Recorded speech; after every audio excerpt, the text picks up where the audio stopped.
আমি যদি জানতাম তিয়াস ভাইয়ের সাথে আমার বিয়ে দেওয়ার জন্য আনবে, তাহলে আমি কখনোই আসতাম না। আসার সময় মিনুকেও আনতে পারিনি। মিনুকে ছেড়ে কখনো থাকিনি। একে তো মিনির জন্য মন খারাপ, তার উপরে তিয়াস ভাইয়ের কথা যেন নিজেকে অসহায় লাগলো। এমন পরিস্থিতিতে কখনো পড়িনি। নিধি ফুপিয়ে কান্না করে উঠল।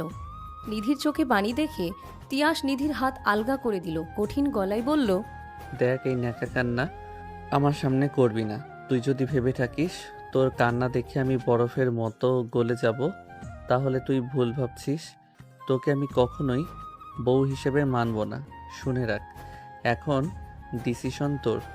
নিজের ইচ্ছায় যদি তোর জীবন নষ্ট করতে চাস তাহলে বিয়ে কর, আর যদি না চাস তাহলে কালকেই এই বিয়ে ভেঙে দে। মনে রাখ, তুই যদি এই বিয়ে করিস তাহলে তোর জন্য আমার জীবনটাও নষ্ট হবে। তিয়াস কথাগুলো বলেই গটগট পায়ে রুম থেকে বের হয়ে গেল। নিধি ওখানেই বসে হাউমাউ করে কাঁদতে লাগলো। সে তো ইচ্ছে করে এই বিয়েতে রাজি হয়নি। বাবা, তুমি কেন আমায় এমন কসম দিলে? তুমি আমায় কসম না দিলে আমি কখনোই এই বিয়েতে রাজি হতাম না। মিনু রে, তোকে আমার খুব মনে পড়ছে। মিনু হলো নিধির আদরের বিড়াল। তিয়াস বিড়ালকে সহ্য করতে পারে না। বিড়াল দেখলেই রাগে একেবারে বম হয়ে যায়। তাই মিনুকে আসার সময় নিধিদের প্রতিবেশী রহিম চাচার কাছে রেখে এসেছে।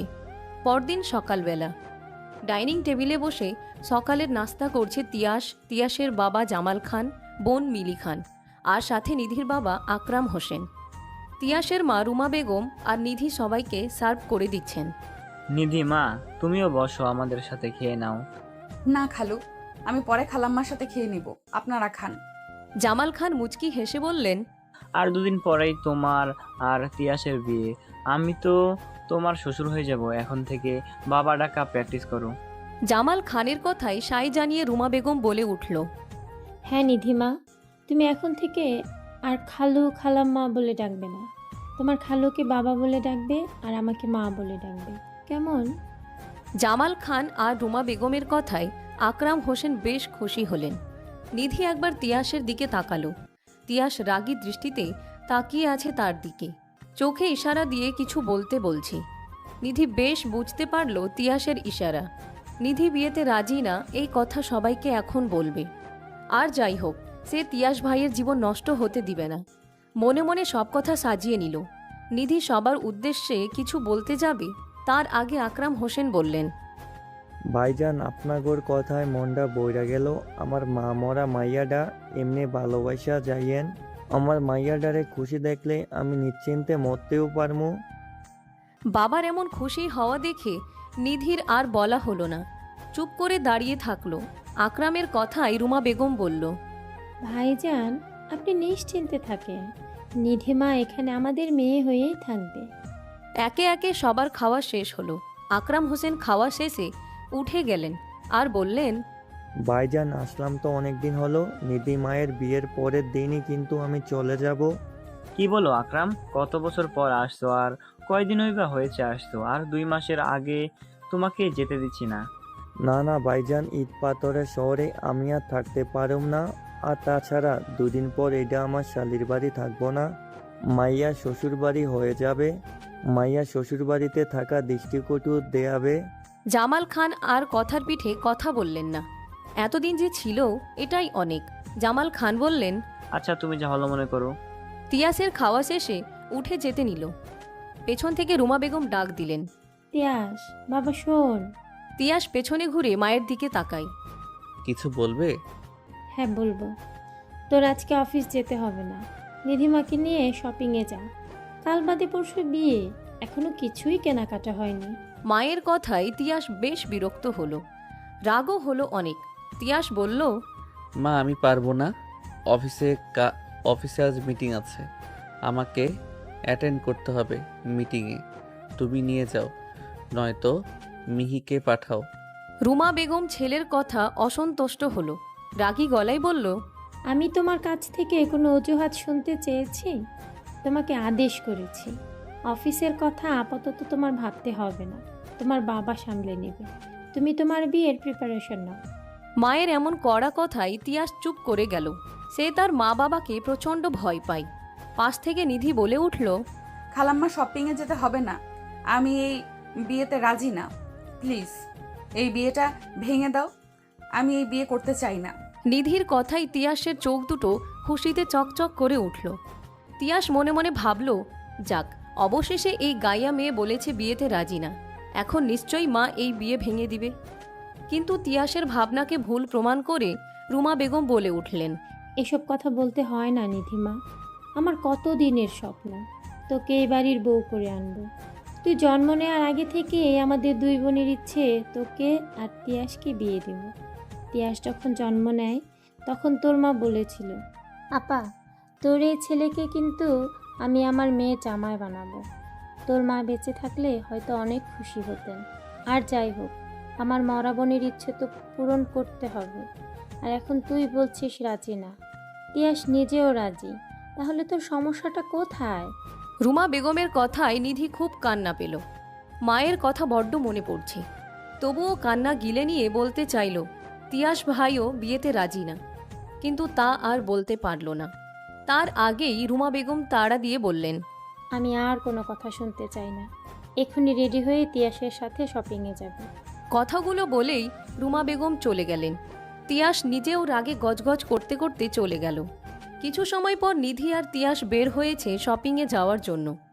তিয়াস ড্রাইভিং সিটে বসে, নিধি পেছনের সিটে বসতে গেলে তিয়াস নিধিকে ধমক দিয়ে বলে, এই গাইয়া মেয়ে, আমাকে কি তোর ড্রাইভার মনে হয় নাকি?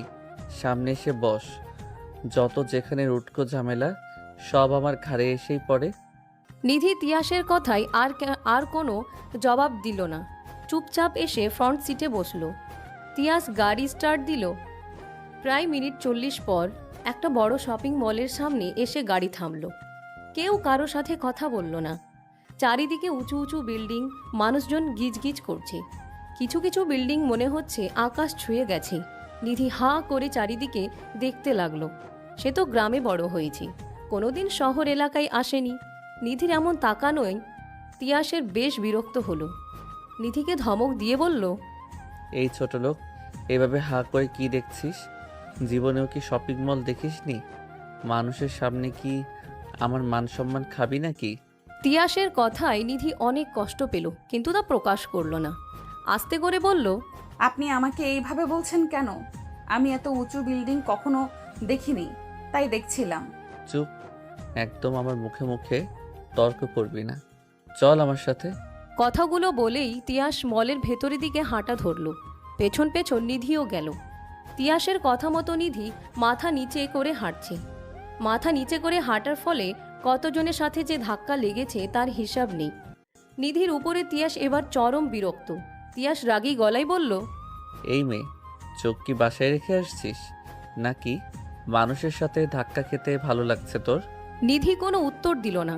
তিয়াস আবারও ধমক দিয়ে বলল, একটা থাপ্পড়ে সবগুলো দাঁত ফেলে দিব। বল, মাথা নিচু করে হাঁটছিস কেন? এবারেও নিধি কোনো উত্তর দিল না, চুপ করে দাঁড়িয়ে রইল। তিয়াসের যেন ধৈর্য সীমা পার হয়ে যাচ্ছে। এবার কড়া করে একটা ধমক দিল। তিয়াসের এমন ধমকে নিধি আমতা আমতা করে বলে, আপনি কি করছিস? ঠিকভাবে কথা বল। আপনি তো বলেছেন মাথা নিচু করে হাঁটতে, তাই হাঁটছিলাম।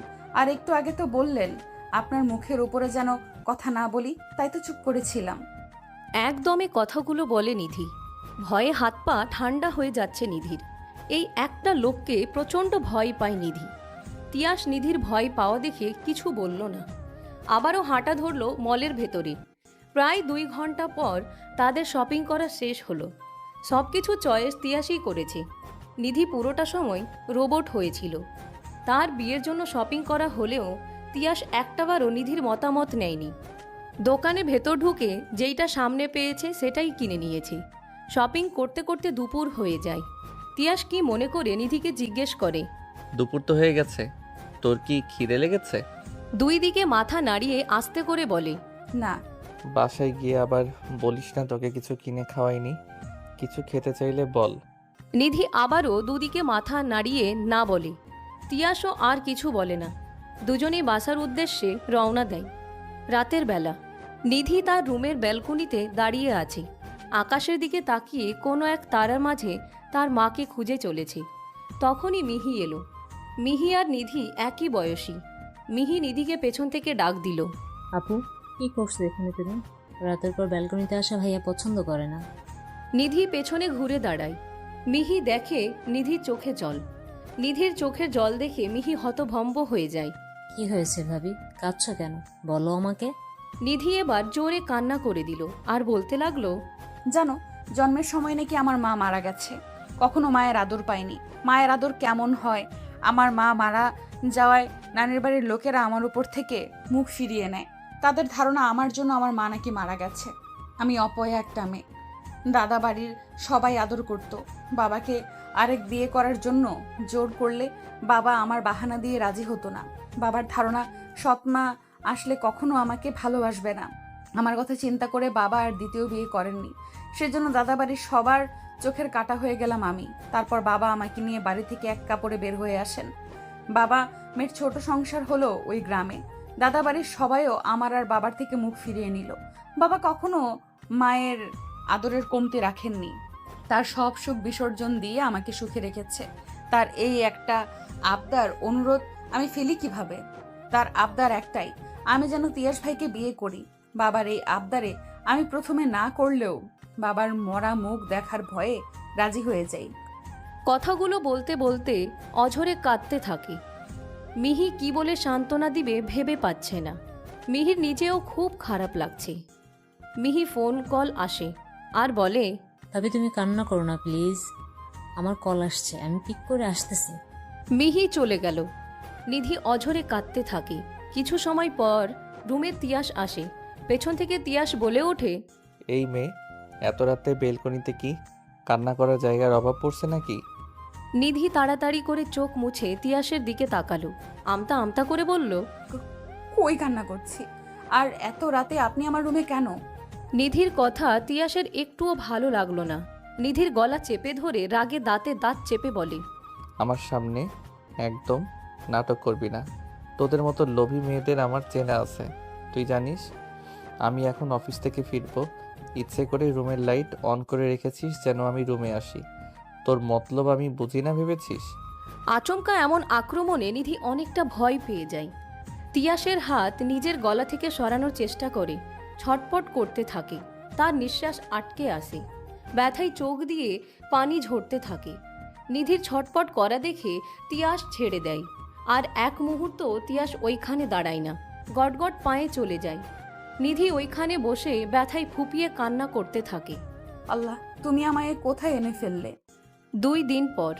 এই 2 দিনে নিধি তিয়াসের মুখোমুখি হয়নি। আজকে তাদের বিয়ে। বাড়িতে বেশ সাদামাটা আয়োজন চলছে নিধি আর তিয়াসের বিয়ে উপলক্ষে। তিয়াসদের কিছু কাছের আত্মীয় স্বজনও আসছে। সন্ধ্যার দিকে মিহি নিধিকে সুন্দর করে সাজিয়ে দেয়। তিয়াস বাসায় পরা টি শার্ট আর ট্রাউজার পরে থাকলো। রুমা বেগম আর মিহি হাজার জোর করেও তাকে বিয়ের জন্য কেনা শেরওয়ানি পরাতে পারল না। অবশেষে জামাল খান এসে রাগী কণ্ঠে বলল, কি শুরু করেছো তিয়াস? তোমার বিয়ের জন্য এখনো তৈরি হওনি কেন? একটু পরেই বিয়ে পড়ানো শুরু হবে। আমি এই কাপড়ে ঠিক আছি বাবা। কখনো কাউকে দেখেছো টি শার্ট আর ট্রাউজার পরে বিয়ে করতে? চুপচাপ গিয়ে শিরানি পরে এসো। কিন্তু বাবা। চুপ, আমি তোমার কাছ থেকে একটা কথাও শুনতে চাই না। চুপচাপ গিয়ে শিরানি পরে এসো, নইলে আমার চেয়ে খারাপ কেউ হবে না। তিয়াস চুপচাপ তার বাবার সামনে থেকে নিজের রুমে চলে এলো। এই একমাত্র বাবাকে সে জমের মতো ভয় পায়। এই জন্যই তো বাবার কথায় এই গায়া খ্যাত মেয়েকে বিয়ে করতে হচ্ছে। যদিও নিধি অনেক সুন্দর, তবুও তিয়াস কিছুতেই নিধিকে মানতে পারছে না। নিধি গ্রামের মেয়ে, পড়াশোনা না জানা আনস্মার্ট মেয়ে। তিয়াসের সাথে তার কিছুতেই যায় না। তিয়াসের সব কিছু অসহ্য লাগছে। রাগ বিরক্তি সব তিয়াসকে জেকে ধরেছে। মন চাচ্ছে সব কিছু শেষ করে দিই। অনেক দেনামনা করে তিয়াস বিয়ের জন্য কেনা শেরওয়ানি পরে বাহিরে বের হলো। বিয়ে পড়ানোর সময় নিধিকে তিয়াসের সামনাসামনি বসানো হলো। তিয়াস এক দৃষ্টিতে তাকিয়ে থাকলো নিধির দিকে। মুখ থেকে আপনা আপনি বের হলো, মাশাল্লাহ, এ তো দেখি একেবারে পড়ি। পাশেই মিহি দাঁড়ানো ছিল। তিয়াসকে খোঁচা মেরে বলল, ভাইয়া, ভাবিকে খুব সুন্দর লাগছে তাই না? আমরাও জানি সামান্য এইটুকু সাজে ভাবিকে পরীর মতো লাগছে। মিহির কথায় তিয়াস তাড়াতাড়ি করে নিধির থেকে চোখ ফিরিয়ে নেয়। মিহিকে একটা ধমক দিয়ে বলে, একটা থাপ্পড় খাবি? বাজে কথা বললে, যা আমার সামনে থেকে। মিহি মনে মনে বেশ খুশি হলো তার ভাইকে রাগাতে। তিয়াসের কথার পিঠে আর কথা বলল না, নইলে দেখা যাবে বাড়ি ভর্তি মানুষের সামনে আমাকে সত্যি সত্যি থাপ্পড় মারবে। নিধি গুটিসুটি মেরে সোফার এক কোণায় বসে আছে। তার বেশ অস্বস্তি হচ্ছে। এত মানুষের সামনে বউ হয়ে বসে আছে, কাচুমাচু করছে। নিধি মনে মনে বলে, মাহিটাও যে কোথায় গেছে, আমার যে খুব অস্বস্তি লাগছে একা এভাবে বসে থাকতে। ভাবনার মাঝেই মিহি এসে নিধির পাশে বসলো। কি গো ভাবি, তোমার বিয়ের ফিলিংস কেমন হচ্ছে বলো তো? আশেপাশে অনেক মানুষ আছে। নিধি আস্তে করে বলল, একটুও ভালো লাগছে না, আর খুব অস্বস্তি হচ্ছে, ভয় লাগছে। আরে ভয় কিসের? আমার ভাইয়া তো তোমাকে দেখেই টাসকি খেয়েছে। তিয়াসের কথা শুনতেই নিধির ভয়টা আরও বেড়ে গেল। মনে মনে বলল, তোমার ভাই আমাকে দু চোখে দেখতে পারে না, সে আবার আমায় দেখে টাসকি খাবে? নিধির মাথা থেকেই তিয়াসের কথাটা বের হয়ে গেছিল। নিধি মাথা তুলে তাকালো। সামনে তাকাতেই চোখটা স্থির হয়ে গেল। ভয় আর অস্বস্তির জন্য টেরি পায়নি যে তাকে তিয়াসের সামনাসামনি বসানো হয়েছে। তিয়াস মুখ গোমরা করে মাথা নিচু করে বসে আছে। মুখে রাগ বিরক্তি স্পষ্ট, কিন্তু সেটা ঢাকার বৃথা চেষ্টা করে যাচ্ছে। নিধি আর কিছু বলল না। একটু পরেই তাদের তিন কবুল বলে বিয়ে হয়ে গেল। খাওয়া দাওয়া পর্ব শেষ করে সব মেহমানরা চলে গেলেন। নিধির বাবাও যাওয়ার প্রস্তুতি নিলেন। আকরাম হোসেন মেয়ের সামনে এসে বললেন, মা আমি যাচ্ছি, আবার আসবো তোমাকে দেখতে, সবার সাথে মানিয়ে নিও। নিধি কান্না করতে করতে বলল, বাবা তুমি থেকে যাও না, আমাকে তোমার সাথে করে নিয়ে যাও, আমি তোমাকে ছেড়ে থাকতে পারবো না। আকরাম হোসেন মেয়ের মাথায় হাত বুলিয়ে দিয়ে বললেন, এমন বলে না মা, আমি কিছুদিন পর পর এসে তোমাকে দেখে যাব, এখন আসি। বাবা মিনুকে দেখে রেখো, আমার মিনু বোধহয় আমাকে না পেয়ে অনেক কষ্ট পাচ্ছে, রাগও করেছে হয়তো আমার উপরে। আচ্ছা মা, আমি মিনুকে যত্নে রাখবো। নিধির গ্রাম থেকে তাদের কিছু প্রতিবেশীদের দাওয়াত দিয়েছিল। তারা এসেছিল, যারা বিপদে আপদে নিধিদের পাশে ছিল। তাদের সঙ্গে করে আকরাম হোসেন চলে গেলেন। রাত 2টা। বাসর ঘরে নিধি গুটিসুটি মেরে বসে আছে। গত 1 ঘন্টা যাবৎ চুপ করে বসে আছে। বাসর রাত মানেই স্বপ্ন, ভালোবাসা আর নতুন জীবনের উত্তেজনা। সব মেয়েদেরই এমন স্বপ্ন আশা থাকে, কিন্তু নিধির মনে কোনো আশা নেই, কোনো স্বপ্ন নেই। তার আছে শুধু ভয়, কি হতে চলেছে তার জীবনে। তিয়াস ভাই যে তাকে কোনোদিনও মেনে নিবে না। দরজা খোলার আওয়াজে নিধির ধ্যান ভাঙে। তিয়াস রুমে এসেছে। তিয়াস রুমে এসে খাটের ওপরে নিধিকে দেখেই মেজাজ বিগড়ে গেল। নিধির সামনে গিয়ে চিৎকার করে বলল, তোর কত বড় সাহস আমার রুমে আসার? এসেছিস তো এসেছিস, আবার সংসেজে বসে আছিস কেন? এমন চিৎকারে নিধি অনেকটা ভয় পেল। নিজেকে আরও গুটিয়ে নিল, আমতা আমতা করে বলল, আমাকে খালাম্মা পাঠিয়েছে, আমি আসতে চাইনি। শোন, তুই যদি মনে করিস তোকে বউ হিসেবে মেনে নিব, তাহলে তুই ভুল ভাবছিস। তোর মতো গাইয়া, আনস্মার্ট, খ্যাত, অশিক্ষিতকে আমি কখনোই মেনে নিব না। তুই থাক তোর মতো, আমি চলে যাচ্ছি। কোথায় যাচ্ছেন? প্লিজ যাবেন না, দরকার হলে আমি চলে যাচ্ছি। একদম আমার সামনে ন্যাকামি করবি না, তোকে দেখলে আমার গা জ্বলে যাচ্ছে। আমাকে মানতে হবে না বউ, আমাকে আপনার বাড়িতে থাকতে দেন, আমার বাবা জানতে পারলে খুব কষ্ট পাবে। আমার সামনে এত ভালো সাজার চেষ্টা করবি না বলে দিলাম। যা, চুপচাপ গিয়ে নিচে শুয়ে পড়, একদম আমার কাছে আসার চেষ্টা করবি না। নিধি আর কোনো কথা বলল না, চুপচাপ নিচে গিয়ে শুয়ে পড়ল। তিয়াস ওয়াশরুমে গেল, লম্বা শাওয়ার নিয়ে বের হলো। ততক্ষণে নিধি ঘুমিয়ে পড়েছে। তিয়াস বেলকুনিতে চলে গেল, হাতে সিগারেট ধরালো। মনের ভেতরের রাগ সব যেন সিগারেটের ধোঁয়ার সাথে উড়িয়ে দিতে চাইছে। রাগে তার সারা শরীর রিরি করছে। শেষমেশ বাবা মা আমার সাথে একটা অশিক্ষিত মেয়ের বিয়ে দিল, ভাবতেও আমার রাগ হচ্ছে।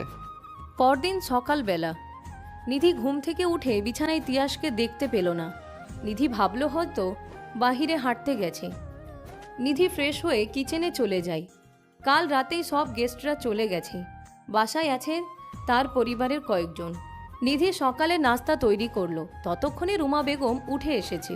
নিধিকে নাস্তা বানাতে দেখে উত্তেজিত হয়ে বলল, কি করছো নিধি? কাল তোমার বিয়ে হয়েছে আর আজকে তুমি রান্নাঘরে কেন?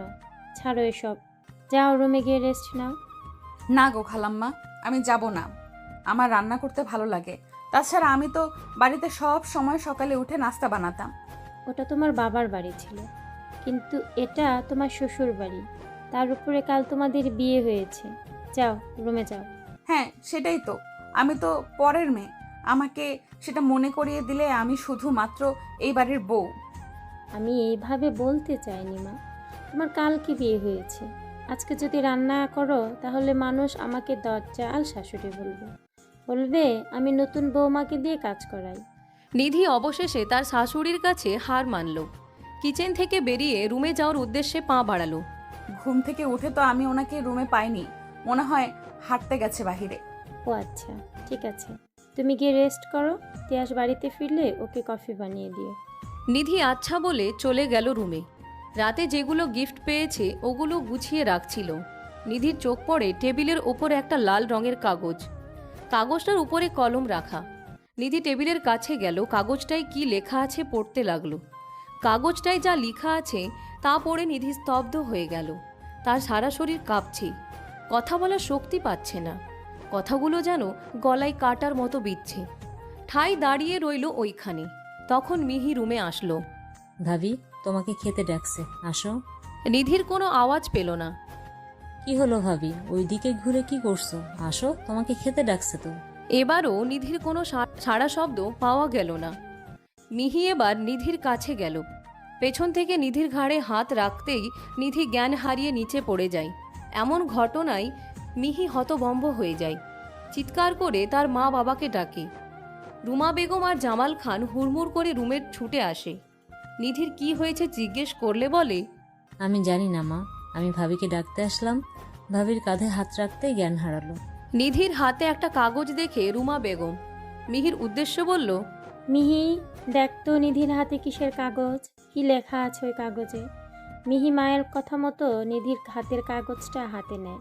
যা লেখা আছে তা পড়তে শুরু করে। প্রিয় বাবা মা, তোমাদেরকে আমি অনেক ভালোবাসি। আমার ভালোবাসার যে এই দাম দিবে তা আমি কখনো ভাবিনি। আমি তুবাকে ভালোবাসি আগেই বলেছিলাম, কিন্তু তোমরা আমার কথা শোনোনি। আমার সাথে শেষ পর্যন্ত একটা গাইয়া মেয়ের বিয়ে দিলে। কি আছে ওই মেয়ের? অশিক্ষিত গাইয়া, আনস্মার্ট খ্যাত। ওই মেয়ের সাথে আমার কোনো দিনও যায় না। আমি চলে যাচ্ছি, অনেক দূরে যাচ্ছি। তোমরা থেকেও তোমাদের আদরের গাইয়া ভূতকে নিয়ে। আমার পক্ষে সম্ভব না ওই অশিক্ষিত মেয়ের সাথে সংসার করা। আমাকে খুঁজে বের করার চেষ্টা করো না। অবশ্য খুঁজলেও পাবে না। ইতি, তোমাদের অবাধ্য ছেলে।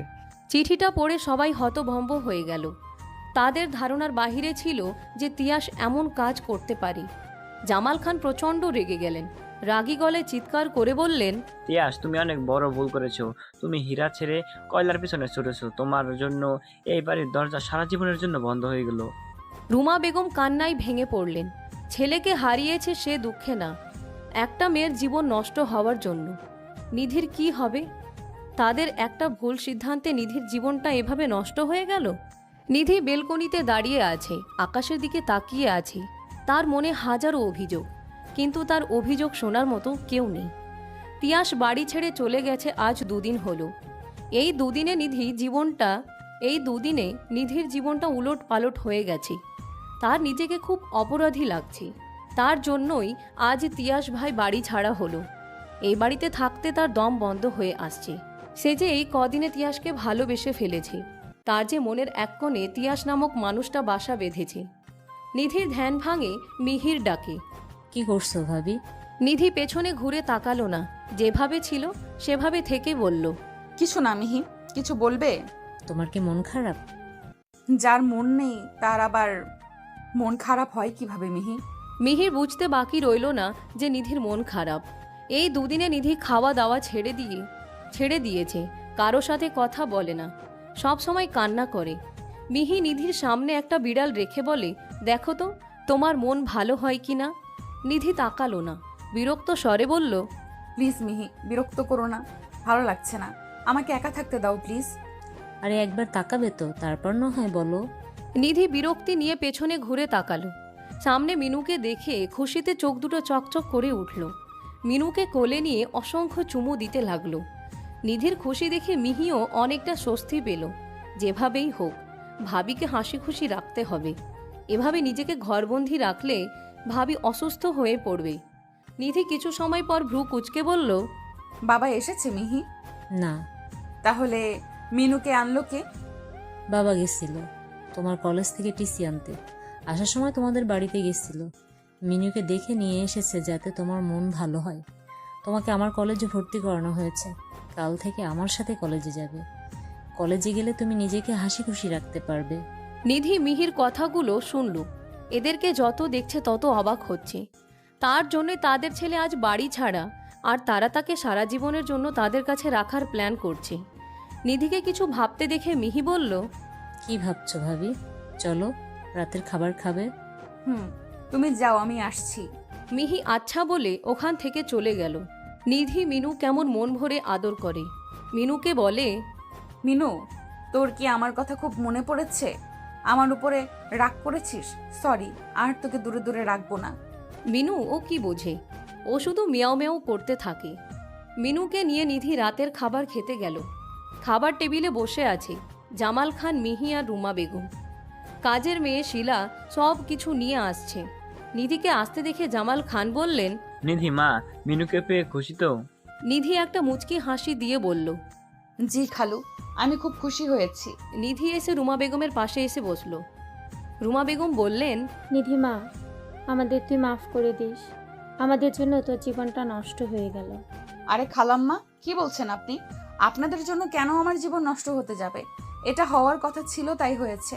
আমার ভাগ্য এটা লেখা ছিল। সত্যি আমাদেরকে ভুল বুঝিসনি তাহলে? তুমি পাগল হয়ে গেছো খালাম্মা, আমি কেন ভুল বুঝতে যাব? উল্টো আমার তো নিজেকেই অপরাধী লাগছে। আমার জন্য তোমার ছেলে বাড়ি ছাড়া হয়েছে। নিধির কথা শুনে জামাল খান বললেন, এটা তোমার ভুল ধারণা মা।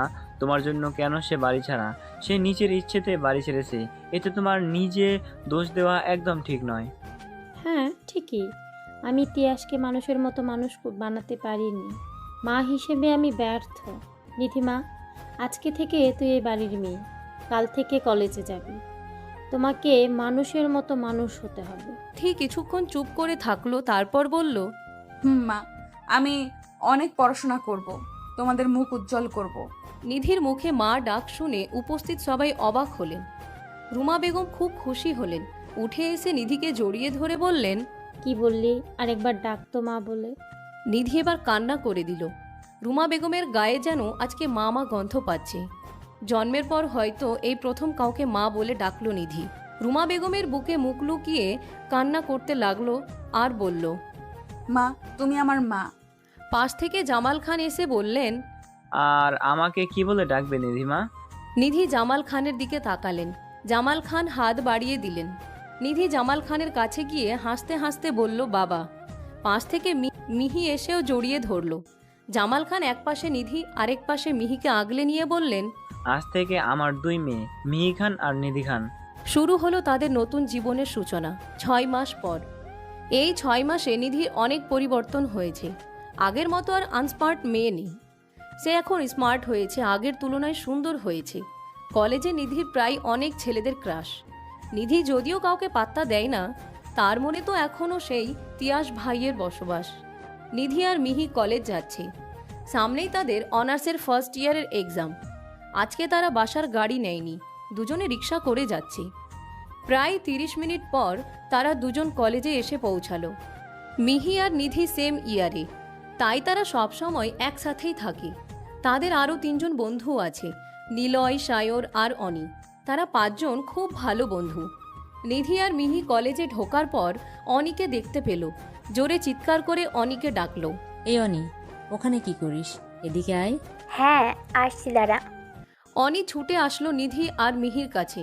নিধি অনিকে জিজ্ঞেস করলো, সায়র আর নিলয় কই? ওদের সাথে একটু আগেই কথা বলেছি ফোনে, ওরা আসছে। ওদের তো আরো আগে আসার কথা ছিল, এখনো আসলো না কেন? ওই শয়তান দুটোর কথা বাদ দে তো, চল ক্লাসে যাই। পেছন থেকে নিলয় বলে উঠল, এই মিহি, তুই আমাদের শয়তান বললি কেন? তোর কোন পাকা ধানে মই দিয়েছি? দেখ, শয়তানের নাম নিতে না নিতেই হাজির। মিহির কথায় নিধি আর অনি খিলখিল করে হেসে দিল। সায়র অতটা না চেতলেও নিলয় বেশ চেতে গেল। রাগী গলায় বলল, মিহি আমাদের অপমান করছে আর তোরা দাঁত বের করে হাসতেছিস? তোদের লজ্জা করে না? ওরা কি বলবে? যা সত্যি আমি তো তাই বলেছি। নিলয় মিহির উপরে প্রচুর রেগে গেল। মিহির দিকে এগিয়ে এসে রাগী কণ্ঠে বলল, তোকে তো আমি... নিলয় পুরো কথা শেষ করতে পারল না, তার আগেই অনি নিলয়ের বাহুতে হালকা চাপড় মেরে বলল, আজকে নিধির বার্থডে বলে ছেড়ে দিলাম, তবে শয়তান। মিহি মুখ ভেঙচি কেটে বলল, দেখবনি তুই কেমন শয়তানি করতে পারিস। তারা সবাই মিলে কলেজ ক্যান্টিনে গেল। হালকাভাবে নিধির বার্থডে সেলিব্রেশন করলো। সায়র নিধির কাছে আসলো, নিধির দিকে একটা গিফট বক্স এগিয়ে দিয়ে বলল, এটা আমার তরফ থেকে তোর বার্থডে গিফট। এখন খুলবি না, বাসায় গিয়ে একা একা খুলে দেখিস। কি এমন দিয়েছিস রে যে এখন দেখতে পারবো না? যখন খুলবি তখন তো দেখতেই পারবি। নিধিও আর কথা বাড়ালো না। একে একে অনি, নিলয়, মিহিও গিফট দিল। সবাই নিধিকে গিফট দিল। আজকে তারা কেউ আর ক্লাস করলো না, সবাই যার যার বাসায় চলে গেল। নিধি আর মিহি বাসায় চলে আসলো। বাসায় এসে নিধি পুরো চমকে উঠল। খুশিতে গদগদ হয়ে এসে আকরাম খানকে জড়িয়ে ধরে বলল, বাবা, তুমি কখন এলে? আমাকে আগে বললে না কেন? তাহলে আমি কলেজে যেতাম না। আকরাম হোসেন মেয়েকে জড়িয়ে ধরে আদুরে গলায় বলল, এই তো মা, একটু আগে আইছি। আজকে তোর জন্মদিন না, তোর জন্য আমি গিফট কিনে আনছি। তোমাকে এসব কে করতে বলেছে বাবা? এসব বাদ দাও, আগে বলো কেমন আছো? আলহামদুলিল্লাহ ভালো। তুই কিরম আছত মা? আমিও ভালো আছি। কিচেন রুম থেকে রুমা বেগম এসে বললেন, ভাইজান আপনি ফ্রেশ হয়ে আসুন, আমি খাবার দিচ্ছি। তিয়াস বাবা কই? আজকেও কি দেখা হবে না? 6 মাসে কতবার আসলাম, একবারের জন্য দেখা হলো না। তিয়াসের কথাটা শুনতে সবার মুখটা চুপসে গেল। আকরাম হোসেনকে বলেননি তিয়াসের বাড়ি ছাড়ার কথা, অবশ্য নিধি বলতে দেয়নি।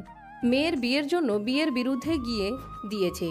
যদি শুনতে পারে বাসর রাতে তিয়াস বাড়ি ছেড়ে চলে গেছে, তাহলে তিনি অনেক ভেঙে পড়বেন।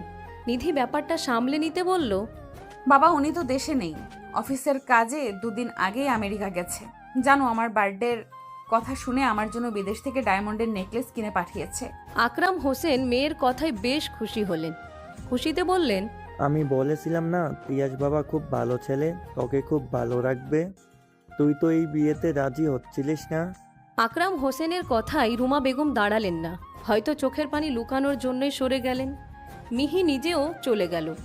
তারও যে তার ভাইয়ের উপরে অনেক রাগ, অভিযোগ। নিধি কোনো মতে চোখের পানি আটকে বলল, হ্যাঁ বাবা, উনি সত্যিই খুব ভালো। আমি সুখে আছি। তুমি বসো, আমি ফ্রেশ হয়ে আসছি। কথাটা বলেই নিধি চলে গেল। দুপুরের খাওয়া দাওয়া শেষ করার পর আকরাম হোসেন গ্রামের উদ্দেশ্যে চলে গেলেন। সবাই অনেক জোর করেও তাকে রাখতে পারলেন না। বাবার চলে যাওয়াতে নিধির মনটা খারাপ হয়ে গেল। নিধি রুমে গিয়ে শুয়ে পড়ল। কখন যে ঘুমিয়ে পড়েছে টেরই পায়নি। ঘুম থেকে উঠল বিকাল 5টার পর। নিধি ফ্রেশ হয়ে ড্রয়িং রুমে এসে বসল। তখনই জামাল খান বাসার মধ্যে প্রবেশ করল। নিধি জামাল খানকে এই সময়ে দেখে অনেকটা অবাক হলো। এই সময়ে বাবা তো অফিসে থাকে, আজ হঠাৎ বাসায় আসলো যে? নিধি জামাল খানকে দেখে জিজ্ঞেস করলো, বাবা, আপনি এই সময়ে বাড়িতে? কোনো সমস্যা? না মা, কোনো সমস্যা না, তুমি গিয়ে রেডি হও, আমরা ঘুরতে বের হব। হঠাৎ করে ঘুরতে যাওয়ার প্ল্যান করলো কে? হঠাৎ করে নয়, এই প্ল্যান অনেকদিন আগেই করেছি, তোমাকে সারপ্রাইজ দিব বলে বলা হয়নি। আজকে তোমার বার্থডে না? নিধি বেশ অবাক হলো। তার বার্থডে মনে রেখেছে, আবার আমার জন্য সারপ্রাইজ রেডি করেছে। নিধি চুপচাপ রেডি হতে গেল। ততক্ষণে মিহি আর রুমা বেগমও রেডি হয়ে নিচে আসলো। কিছু সময় পর নিধিও রেডি হয়ে আসলো। 4 জন মিলে বের হলো ঘোরার উদ্দেশ্যে। তারা অনেক জায়গায় ঘোরাঘুরি করলো, মজা করলো, ছবি তুললো। জামাল খান নিধিকে একটা ডায়মন্ডের নেকলেস গিফট করলেন। অনেক ঘোরাঘুরি করে তারা বাসায় আসলেন অনেক রাতে। রাতের খাবার বাইরে থেকে খেয়ে এসেছেন, এজন্য বাসায় এসে যে যার রুমে গিয়ে শুয়ে পড়ল। রাত 2টা বাজে। নিধি বসে বই পড়ছিল। হঠাৎ তার মনে হলো, আরে সায়র, আমাকে যে গিফটটা দিয়েছিল সেটা দেখা হয়নি। যাই, এখন গিয়ে দেখি তো। বলেই নিধি টেবিলের ওপর থেকে গিফট বক্স ওঠালো। বক্সের র্যাপিং খুলে এক জোড়া নুপুর আর একটা চিঠি পেল। নিধি ভ্রুকুচকে চিঠিটার দিকে তাকালো, তারপর পড়া শুরু করলো। প্রিয়, তোমাকে আমি যেদিন দেখেছি সেদিনই তোমার মায়ায় পড়ে গেছি। আস্তে আস্তে তোমার বন্ধু হয়েছি। তোমাকে যত দেখেছি তত মুগ্ধ হয়েছি। কখনো বলা সাহস হয়নি যদি তুমি রাজি না হয়ে বন্ধুত্বটা নষ্ট করে দাও। এই ভেবে নিজের আবেগ আর ধরে রাখতে পারলাম না। অবশেষে তোমাকে বলেই দিলাম, ভালোবাসি তোমাকে, খুব ভালোবাসি। চিঠিটা পড়ে নিধি অনেক অবাক হয়। সায়র সবসময় ফ্রি হয়ে কথা বলেছে, আমি তো কখনো বুঝতেই পারিনি ওর মনে এত কিছু চলছে। তাহলে অনেক আগে বারণ করে দিতে পারতাম, আমারই ভুল। ওদেরকে বলা উচিত ছিল আমি বিবাহিত। ভাবনার মাঝে তখনই কলিং বেল বেজে উঠল। আচমকা এমন কলিং বেলের শব্দে নিধি কিছুটা ঘাবড়ে গেল। নিধি ভাবল, এত রাতে আবার কে আসলো? বাসার সবাই তো ঘুমাচ্ছে, আমার কি দরজা খোলা উচিত হবে? নিধি অনেক দোনামনা করে ভয়ে ভয়ে দরজার কাছে গেল। তখনও এক নাগাড়ে কলিং বেল বাজিয়ে যাচ্ছে। নিধির ভয়ে গলা শুকিয়ে কাঠ, ভয়ে সারা শরীর কাঁপছে। এত রাতে কে আসতে পারে? নিধি ভয়ে ভয়ে আস্তে আস্তে দরজা খুলল। দরজার সামনের মানুষটিকে দেখে নিধি ভয়ে আতকে উঠল। কি বিধ্বস্ত দেখাচ্ছে, মাথা থেকে রক্ত চুইয়ে চুইয়ে পড়ছে, শরীরে একটা প্যান্ট ছাড়া কিছু পরা নেই। সারা গায়ে মারের দাগ, চোখ মুখ অসম্ভব লাল হয়ে আছে, মুখে বড় বড় দাড়ি, চুলগুলো ঘাড় ছুঁয়ে গেছে। নিধির গলা দিয়ে যেন কোনো কথাই বের হচ্ছে না, স্তব্ধ হয়ে দাঁড়িয়ে রইল। সামনে থাকা মানুষটি নিধির দিকে এক দৃষ্টিতে তাকিয়ে আছে। নিধি কাঁপা কাঁপা স্বরে বলল, তিয়াস ভাই, আপনি ফিরে এসেছেন? তিয়াস নিধিকে ঠেলে ঘরে ঢুকলো। নিধি উত্তেজিত হয়ে গেল। তিয়াসের সামনে গিয়ে কাঁদতে কাঁদতে বলল, তিয়াস ভাই, আপনার এই অবস্থা হলো কিভাবে? কে মেরেছে এভাবে? তিয়াস কিছু বলতে পারল না। তার আগেই জ্ঞান হারিয়ে মাটিতে লুটিয়ে পড়ল। নিধি ভয়ে চিৎকার করে উঠল। নিধির চিৎকার শুনে জামাল খান, রুমা বেগম, মিহি সবাই হুড়মুড় করে ড্রয়িং রুমে আসে। উত্তেজিত হয়ে রুমা বেগম জিজ্ঞেস করেন, কি হয়েছে মা, এমন চিৎকার করলে কেন? ভয় পেয়েছো? ড্রয়িং রুমে ড্রিম লাইটে তিয়াসকে তেমন দেখা গেল না। মিহি ছুটে গিয়ে লাইট জ্বালিয়ে দিল। লাইট জ্বালানোর সাথে সাথে রুমা বেগম চিৎকার করে উঠলে মিহি নিজেও অনেকটা ভয় পেল। দীর্ঘ 6 মাস পর তিয়াসকে দেখছে তারা, তাও আবার এই অবস্থায়। মুখের দিকে তাকানো যাচ্ছে না, রক্তে ফ্লোর ভেসে যাচ্ছে। ছেলের এই অবস্থা দেখে জামাল খান কি করবে ভেবে পাচ্ছেন না, দিশেহারা হয়ে গেছে। নিধি নিজেকে সামলিয়ে উঠে দাঁড়ালো। জামাল খানের কাছে গিয়ে কান্না করতে করতে বলল, বাবা, ও বাবা, ওনাকে তাড়াতাড়ি ধরুন, হাসপাতালে নিয়ে যেতে হবে তো, অনেক রক্ত পড়ছে। জামাল খান পাথর হয়ে গেছেন। ফ্লোরে বসে মিহি আর রুমা বেগম চিৎকার করে কান্না করছেন। নিধি জামাল খানকে হালকা ধাক্কা মেরে বলল, বাবা, শুনতে পারছেন আমার কথা? ওনাকে ধরুন, হসপিটালে নিতে হবে, নইলে মরে যাব তো। নিধির ধাক্কায় জামাল খানের হুঁশ ফিরে। তড়িঘড়ি করে তিয়াসকে ধরে গাড়িতে উঠাই, যত তাড়াতাড়ি সম্ভব হসপিটালে নিয়ে যাই। কিছু সময় পর তিয়াসকে অপারেশন থিয়েটারে নেওয়া হয়েছে। জামাল খানের কথাই বড় বড় ডক্টরকে কল করে আনা হয়েছে। নিধি, মিহি, রুমা বেগম অঝরে কান্না করছে। কি থেকে কি হয়ে গেল কেউই বুঝতে পারছে না। ওদের কান্না দেখে জামাল খান নিজেকে শক্ত রাখলেন। সেও যদি ভেঙে পড়ে তাহলে এদের সামলাবে কিভাবে? দীর্ঘ 3 ঘন্টা পর তিয়াসের অপারেশন শেষ হলো। অপারেশন থিয়েটার থেকে ডক্টরকে বের হতে দেখে জামাল খান এগিয়ে গেল, উত্তেজিত হয়ে বলল, ডক্টর, আমার ছেলের কি অবস্থা? ভালো আছে তো? এই মুহূর্তে কিছু বলতে পারছি না মিস্টার খান। ওনার মাথায় বেশ বড়সড় আঘাত পেয়েছেন। ওনার সারা শরীরে মারের দাগ, মনে হচ্ছে অনেকদিন ধরে ওনাকে কেউ অত্যাচার করেছে। 72 ঘন্টার মধ্যে জ্ঞান না ফিরলে উনি কোমায় চলে যাবে। কথাগুলো বলে ডক্টর চলে গেল। ডক্টরের কথা শুনে জামাল খান নিজে ভেঙে পড়লেন। তার মাথায় একটা কথা বারবার ঘুরপাক খাচ্ছে, তার ছেলেকে আটকে রেখেছিল কে, আর এত বাজেভাবে কে মারল? 2 দিন পর, এই 2 দিনে নিধি 1 মিনিটের জন্য তিয়াসের থেকে সরেনি। সারাক্ষণ তিয়াসের পাশে বসে থাকে। রুমা বেগম থাকতে চেয়েছিলেন কিন্তু নিধি থাকতে দেয়নি। ছেলের টেনশনে অসুস্থ হয়ে পড়েছেন। হসপিটালে থাকলে আরও অসুস্থ হয়ে পড়বে, তাই নিধি, জামাল খান, মিহি কেউই থাকতে দেয়নি। রুমা বেগম নিয়ম করে প্রতিদিন 3 বার আসে, ছেলেকে দেখে আবার চলে যায়। মিহি প্রায় নিধির সাথে থাকে। জামাল খান প্রতিদিন অফিসে যাওয়ার পথে আর ফেরার পথে তিয়াসকে দেখে যায়। নিধি তিয়াসের মাথার কাছে বসে, তার মাথায় হাত বুলিয়ে দিচ্ছিল আর নীরবে চোখের জল ফেলছিল। নিধি ফুপিয়ে কান্না করে আর বলে, আপনি চোখ খুলুন প্লিজ, আমি আর আপনার সামনে আসবো না। এই গাইয়া মেয়েকে আপনার আর দেখতে হবে না, আমি অনেক দূরে চলে যাব। আপনি শুধু একবার চোখ মেলে তাকান। নিধির চোখের পানি তিয়াসের হাতের উপর পড়ছে। নিধি খেয়াল করলো তিয়াসের হাত নড়ছে। চোখ পিটপিট করছে। নিধি উত্তেজিত হয়ে চিৎকার করে মিহিকে ডাকে। মিহি, মিহি। মিহি বাহিরেই ছিল। নিধির এমন চিৎকার করে হুড়মুড় করে টেবিলে ঢুকে। আরে ভাবি, কি হয়েছে? এভাবে চিৎকার করছো কেন? ভাইয়ার প্রবলেম হবে তো। দেখো তোমার ভাই হাত নড়ছে, চোখ নড়ছে। নিধির কথায় মিহি অবিশ্বাস্য কণ্ঠে বলল। সত্যি ভাবি? ততক্ষণে তিয়াস চোখ মেলে তাকায়।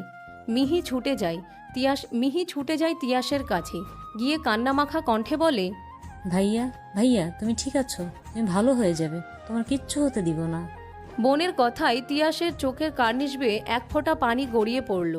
অক্সিজেন মাস্ক খোলার চেষ্টা করলো, কিছু বলার চেষ্টা করছে। নিধি ছুটে গেল ডক্টরকে ডাকতে। ডক্টর এসে তিয়াসের চেক আপ করলো। ততক্ষণে খবর পেয়ে জামাল খান আর রুমা বেগমও চলে এসেছে। ডক্টর বলল, মিস্টার খান, এটা তো পুরো মিরাকেল ঘটে গেছে। আমাদের ধারণার বাইরে ছিল যে এত তাড়াতাড়ি রোগীর জ্ঞান ফিরবে।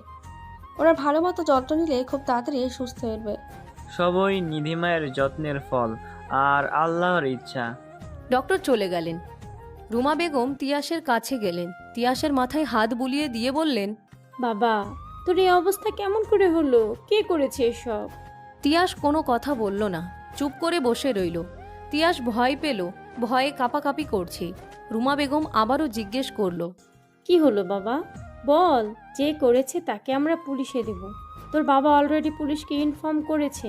পুলিশ তোর জবাবদিহি নিবে। বল না, এসব কি করে হয়েছে? তিয়াস কোনো কথা বলল না। তার চোখ মুখ কেমন জানি করতে লাগলো। চোখ মুখে ভয়ের ছাপ স্পষ্ট। ছেলের এমন অবস্থা দেখে রুমা বেগম ঘাবড়ে গেলেন। ভয়ে তিয়াসের হাত পাও কাঁপতে লাগলো। রুমা বেগম জামাল খানের উদ্দেশ্যে বলল, দেখো না, পিয়াস কেমন জানি করছে, তাড়াতাড়ি ডক্টর ডাকো। জামাল খান ছুটে গেল ডাক্তার ডাকতে। ডক্টর এসে ঘুমের ইঞ্জেকশন দিয়ে তিয়াসকে ঘুম পাড়িয়ে শান্ত করলো। আর বলে গেল, রোগীকে মানসিকভাবে কোনো প্রেশার দেবেন না। ওনার সাথে এই 6 মাসে অনেক খারাপ কিছু হয়েছে, যার ফলে অতীত মনে করতে ভয়ে এমন করেছে। রোগী যতদিন না সুস্থ হচ্ছে ততদিন অপেক্ষা করুন। ওনাকে এসব স্ট্রেস থেকে বের হতে সাহায্য করুন, নইলে অনেক বড় বিপদ হতে পারে। ডক্টরের কথা শুনে তারা সবাই অবাক হলো। তিয়াসের সাথে কি এমন হয়েছে? খারাপ কিছু কি করেছে? কে এমন নির্দয়ভাবে মেরেছে? কারো মাথায় ঢুকছে না। তিয়াসের জন্য সবার অনেক কষ্ট হলো। জামাল খান অপরাধী কণ্ঠে বলল, কেন আমি সেদিন আমার ছেলেটার খোঁজ নিলাম না? নিজেকে বড্ড অপরাধী লাগছে। আমার ছেলেটার খবর নিলে আজ এদিন দেখতে হতো না। মিহি তার বাবাকে আশ্বাস দিয়ে বলল, এতে তোমার কোনো দোষ নেই বাবা। ভাইয়া নিজেই তো বারণ করেছিল তাকে খুঁজতে। নিজেকে দোষী বানিও না অন্তত। পাশ থেকে নিধি কাঁদতে কাঁদতে বলে, সব দোষ আমার জন্যই এত কিছু হয়েছে। আমার জন্যই তিয়াস ভাই বাড়ি ছাড়া হয়েছে, আর এই অবস্থা আমার জন্যই হয়েছে। নিধি ফুপিয়ে কান্না করে ওঠে। রুমা বেগম তাকে সান্ত্বনা দিয়ে বলে, এতে তোমার কোনো দোষ নেই, আমারই দোষ। জোর করে তোমাদের বিয়ে দিয়েছিলাম, যার ফলে আজ তোমার জীবনটা একাকিত্বে কাটছে, আর আমার ছেলেটা আজ মৃত্যুর সঙ্গে লড়াই করছে। 15 দিন পর তিয়াস হসপিটালে আছে। আজ 17 দিন হলো। নিধি নিজের সাধ্য মতো চেষ্টা করে যাচ্ছে তিয়াসকে সুস্থ করার। এক মুহূর্তের জন্য তিয়াসের কাছ থেকে সরেনি। কখন কি করবে, কি খাওয়াবে, কখন ওষুধ দিতে হবে, নিধি সব কিছু একার হাতে করে। রুমা বেগম থাকতে চাইলে তাকে থাকতে দেয় না নিধি। এই কয়দিন তিয়াস একবারের জন্য কারো সাথে কথা বলেনি। সব সময় চুপ করে থাকে। বেশি মানুষ দেখলে চিৎকার করে। রুমের লাইট অফ করলেও ভয়ে চিৎকার করে। কেউ কোনো প্রশ্ন করলে শুধু মাথা নাড়িয়ে সাই দেয়। মন মরা হয়ে থাকে। মাঝে মাঝে নিধির দিকে এক দৃষ্টিতে তাকিয়ে থাকে। নিধি এটা বেশ খেয়াল করে। তিয়াস এখন মোটামুটি ভালোই সুস্থ। ডক্টর আসে তিয়াসকে চেক আপ করতে। চেক আপ করা শেষে বলে, মিস্টার খান, আপনার বৌমার হাতে জাদু আছে, মানতে হবে। উনি যেভাবে যত্ন করে সেবা করেছেন, এতে রোগী সুস্থ না হয়ে পারে? হ্যাঁ ডক্টর, আমার বৌমা কোটিতে একটা। তার ছোঁয়া রোগী সুস্থ হতে সক্ষম। তা তিয়াসকে কবে রিলিজ করবেন? উনি এখন মোটামুটি অনেকটাই সুস্থ। তিয়াসকে আজকে রিলিজ করে দেওয়া হবে। রিলিজের কথা শুনে সবাই খুশি হয়ে যায়। হসপিটালের সব ফর্মালিটি পূরণ করে তিয়াসকে নিয়ে সবাই বাড়ির উদ্দেশ্যে রওনা দেয়। হসপিটাল থেকে তিয়াসকে নিয়ে বাসায় আসে সবাই। তিয়াস তখনও চুপচাপ। কোনো কথা বলে না। মনে হয় ও একা ওইখানে আছে, ওর আশেপাশে কেউ নেই। তিয়াস বাসায় এসে সোজা তার রুমে চলে যায়। তিয়াস 3-4-এর বেশি মানুষ দেখলে ভয় পাওয়া, অন্ধকারে ভয়ে চিৎকার করা, এত চুপচাপ থাকা, এই বিষয় নিয়ে রুমা বেগম আর জামাল খান বেশ চিন্তিত। তারা এই বিষয় নিয়ে ডক্টরের সাথে কথা বলেছেন। ডক্টর তাদেরকে বলেছেন যে তিয়াসকে অনেক দিন যাবৎ মেন্টাল টর্চার করা হয়েছে। তাকে কেউ এমনভাবে টর্চার করেছে যে ও মানসিকভাবে একটা আতঙ্কে থাকে। ও হয়তো অন্ধকার পরিবেশে ছিল, যার কারণে অন্ধকার দেখলে অতীতের ঘটনা মনে পড়ে আর ভয়ে আটকে ওঠে। ডক্টরের কথা শুনে রুমা বেগম আর জামাল খান অনেকটাই ভেঙে পড়েন। কি করবেন ভেবে পান না। যদিও ডক্টর তাদের আশ্বাস দিয়ে বলেছেন সময়ের সাথে সাথে ঠিক হয়ে যাবে। তিয়াসকে সবসময় ব্যস্ত রাখতে হবে, ভালো পরিবেশে রাখতে হবে। বাসায় এসে নিধি ওয়াশরুমে চলে যায়। ফ্রেশ হয়ে তিয়াসের রুমে আসে, দেখে তিয়াস চুপচাপ খাটের উপরে বসে আছে। নিধি কথা বলল না, দরজা থেকেই ফিরে গেল কিচেনের উদ্দেশ্যে। একটু পরেই তিয়াসের দুপুরের ওষুধ দিতে হবে। তাড়াতাড়ি করে স্যুপ বানিয়ে নিয়ে গেল তিয়াসের রুমে। তিয়াস তখন রুমে ছিল না। নিধি তিয়াসকে না দেখে কিছুটা ঘাবড়ে গেল। টেবিলের উপরে স্যুপের বাটিটা রেখে ওয়াশরুমের দিকে গেল। সেখানে গিয়েও পেল না। নিধি এবার ব্যালকনিতে গেল। ব্যালকনিতে গিয়ে যা দেখল, নিধি অবাক হলো। তিয়াস হাঁটু মুড়ে বসে ফুপিয়ে কান্না করছে। নিধি তিয়াসের কাছে গেল। তিয়াসের সামনে হাঁটু মুড়ে বসে বলে, কি হয়েছে? এমন বাচ্চাদের মতো কাঁদছেন কেন? ভয় লাগছে? তিয়াস কোনো কথা বলল না। নিধির দিকে মুখ তুলে তাকালো। নিধি আবারও বলল, আমাকে বলবেন না কি হয়েছে? ভয় লাগছে? চলুন রুমে চলুন, দুপুরের খাওয়ার টাইম হয়েছে তো। তিয়াস আচমকা নিধিকে জড়িয়ে ধরল। আচমকা তিয়াসের এমন জড়িয়ে ধরায় নিধি বেশ অবাক হলো, অনেকটা লজ্জাও পেল। তিয়াসের কান্না করা দেখে নিধি কিছু বলল না, ওভাবেই জড়িয়ে ধরে রাখল। কিছু সময় পর তিয়াস শান্ত হলো, সোজা হয়ে বসল। নিধি তিয়াসের হাত ধরে বলল, আপনি এমন চুপচাপ থাকেন কেন? আগের মতো রাগ দেখাতে পারেন না আমার সাথে? বিশ্বাস করেন, আমি আপনার রাগ দেখে একটুও কাঁদবো না। আপনি আগের মতো হয়ে যান না, আমি চলে যাব অনেক দূরে। আমাকে আর দেখতে হবে না আপনার। তিয়াস আবারও নিধিকে জড়িয়ে ধরল আর বলতে লাগলো, তো তুমি যেও না, তুমি যেও না, তুমি যেও না। তিয়াসের কথা শুনে নিধি চুপ করে বসে রইল। এই 15 দিনে তিয়াস এই প্রথম কথা বলল, তাও নিধিকে যেতে নিষেধ করছে। খুশিতে নিধির চোখের কার্নিশ বেয়ে এক ফোঁটা জল গড়িয়ে পড়ল। তিয়াস কেমন পাগলামো করতে থাকে, উত্তেজিত হয়ে বারবার এক কথাই বলছে, তুমি যেও না, তুমি যেও না। নিধির তিয়াসকে শান্ত করার জন্য বলল, আপনি এমন করছেন কেন? আমি কোথাও যাব না আপনাকে ছেড়ে। ভয় পাবেন না, আমি আছি তো। নিধির কথায় তিয়াস অনেকটা শান্ত হলো। নিধি তিয়াসের হাত ধরে বলল, রুমে চলুন, খাবার ঠান্ডা হয়ে যাচ্ছে, মেডিসিন নিতে হবে তো। তিয়াস বাধ্য ছেলের মতো নিধির কথা মতো রুমে আসলো। নিধি তিয়াসকে স্যুপ খাইয়ে দিল।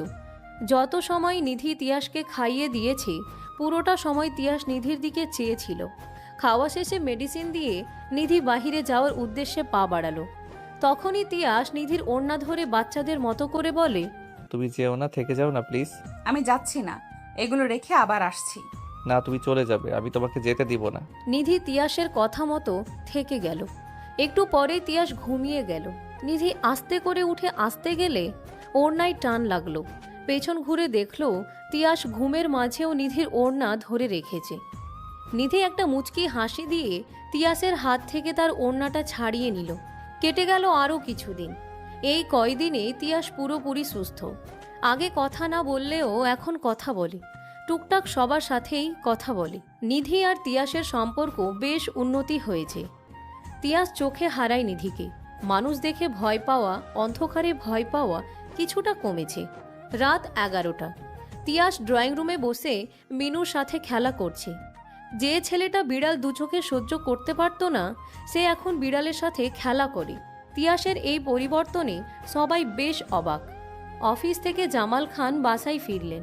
তিয়াসকে ড্রয়িং রুমে দেখে জামাল খান তিয়াসের পাশে এসে বসলেন। জামাল খান তিয়াসের উদ্দেশ্যে বললেন, কেমন আছে বাবা? শরীর ভালো? তিয়াস ছোট করে বলল, হুম। তিয়াস, তুমি এখন পুরো সুস্থ, যদিও মানসিকভাবে অসুস্থ আমি জানি, তবুও তোমাকে কি আমি কিছু জিজ্ঞাসা করতে পারি? করেন। ওই রাতে কি হয়েছিল? এই 6 মাস কোথায় ছিলে? আর কে তোমাকে এইভাবে মেরেছে? আমাকে বলো বাবা, তাদের আমি কঠিন শাস্তি দেব। জামাল খানের আওয়াজ পেয়ে ড্রয়িং রুমে সবাই উপস্থিত হলো। সবাই প্রশ্নবোধক চাহনি নিয়ে তাকিয়ে আছে তিয়াসের দিকে। তিয়াস একবার সবার দিকে তাকালো, নিধিকে ইশারা করে বলল তার পাশে এসে বসতে। নিধি চুপচাপ তিয়াসের পাশে এসে বসলো। নিধি তিয়াসের হাত ধরে বলল, ভয় নেই, আমি আছি তো। যা যা হয়েছে সব খুলে বলুন, তাদেরকে খুঁজে বের করে কঠিন শাস্তি দিব। ভয় পাবেন না, বলেন। তিয়াস কিছু সময় চুপ থেকে বলতে শুরু করলো। ফ্ল্যাশব্যাক। বাবা, আমি আমাদের অফিসের একটা মেয়েকে ভালোবাসতাম, নাম তুবা। তুমি চিনবে, তোমাকে বলেছিলাম কিন্তু আমার কথা শোনোনি। নিধির সাথে আমাকে বিয়ে দিয়ে দাও। আমি কিছুতেই মেনে নিতে পারছিলাম না নিধিকে। তুবাকে অনেক ভালোবাসতাম। যেই দিন বিয়ে হয় সেই দিন রাতে তুবা আমাকে কল করে। হ্যালো তিয়াস, আমার বিয়ে হয়ে গেছে তুবা, আমি পারিনি আটকাতে। তুমি কি পাগল হয়েছো তিয়াস? কি সব বলছো? আমি মজা করার মুডে নাই। আমি মজা করছি না তুবা, সত্যি আমার বিয়ে হয়ে গেছে গ্রামের এক গাইয়া মেয়ের সাথে। তিয়াসের কথাগুলো তুবার সহ্য হলো না। কষ্টে কান্না চিৎকার করতে করতে বলল, না, এটা হতে পারে না। তুমি শুধু আমার তিয়াস, আর কারো নও। তুমি এখনই আমাকে নিয়ে পালাবে, নইলে নইলে আমি সুসাইড করব। তুবার মুখে সুইসাইডের কথা শুনে আমি ভয় পেয়ে গেছিলাম। তুবাকে শান্ত করে বললাম, আরে তুমি পাগলামো করো না তুবা, আমার বিয়ে হয়ে গেছে, এখন আর কিছু করার নেই। তুবা আরো উত্তেজিত হয়ে চিৎকার করে বলল, আমি কিছু শুনতে চাই না। তুমি এখন আমাকে নিয়ে না পারলে আমি সুসাইড করব, আর সুসাইড নোটে তোমার নাম দিব। তুবার কথা শুনে আমি ভয় পেয়ে যাই। তুবাকে ওই দিন অনেক বোঝাই, কিন্তু কোনো লাভ হয় না। কোনো উপায় না পেয়ে ওই রাতেই তুবাকে নিয়ে আমি পালিয়ে যাই। আমাদের এলাকা পার হওয়ার পর রাস্তায় কিছু লোক আমাদের গাড়ি আটকে দাঁড়ায়। আমি গাড়ি থেকে নেমে তাদেরকে জিজ্ঞেস করি, কি হয়েছে ভাই, আমাদের গাড়ি আটকিয়েছেন কেন? লোকগুলো বিশ্রীভাবে হাসতে থাকে। তাদের মধ্যে একজন বলে, কি সোনামোনারা, এত রাতে একা একটা মেয়েকে নিয়ে কোথায় যাওয়া হচ্ছে? যেখানেই যাই তা আপনাদের কি, আমাদের রাস্তা ছাড়ুন। তাদের মধ্যে আরেকটা লোক বলল, এই তোরা এদেরকে ছেড়ে দে, বেচারা বউ নিয়ে রাতে বের হয়েছে। ধন্যবাদ ভাই, প্লিজ আমাদের যেতে দিন। সেই লোকটা আবার বলে উঠে, হ্যাঁ হ্যাঁ, তোমাকে যেতে দিব, কিন্তু পাখিটাকে রেখে তারপর ছেড়ে দিব। বলেই তারা আমাকে মারতে থাকে। তারা একসঙ্গে অনেকজন থাকায় আমি তাদের সাথে পেরে উঠি না। ওনা আমাকে মেরে তুবাকে তাদের সঙ্গে নিয়ে যায়। আমাকে বেশি মারিনি, সজ্ঞানে ছিলাম। তাদের পিছু করে আমিও যাই। ওরা তুবাকে নিয়ে জঙ্গলের মধ্যে চলে যায়। আমি ফলো করতে করতে আমিও জঙ্গলের মধ্যে চলে যাই। ওরা একটা ভাঙা পরিত্যক্ত বিল্ডিংয়ে তুবাকে নিয়ে চলে যায়। ওটা ওদের আস্তানা। আমিও গাড়ি থেকে নেমে ওদের পিছু করতে থাকি। চারিদিকে বিশ্রী দুর্গন্ধ, গন্ধে আমার বমি চলে আসছিল। আমি চুপি চুপি ওদের পেছনে যেতে থাকি। একটা সময় হঠাৎ আমি সবাইকে হারিয়ে ফেলি। একেবারে চোখের পলকে আমি হারিয়ে ফেলি। আমি পুরো বিল্ডিংয়ে তুবাকে খুঁজতে থাকি, কিন্তু আমি যত হাঁটি ঘুরে ফিরে এক জায়গায় চলে আসি। তারপর কে জানি পেছন থেকে আমার মাথায় বাড়ি মারে, আর আমি জ্ঞান হারিয়ে ফেলি। এইটুকু বলেই তিয়াস থামল। রুমে এসি চলার সত্ত্বেও তিয়াসের কপাল বেয়ে ঘাম ঝরছে। ঘেমে নে একাকার হয়ে গেছে। ভয়ে হাত পা কাঁপছে, গলা শুকিয়ে কাঠ। সবাই এতক্ষণ মন দিয়ে তিয়াসের কথাগুলো শুনছিল। তিয়াসকে ভয় পেতে দেখে নিধি বলল, আপনি ভয় পাবেন না, দেখেন আমরা সবাই আছি, ভয় নেই আপনার।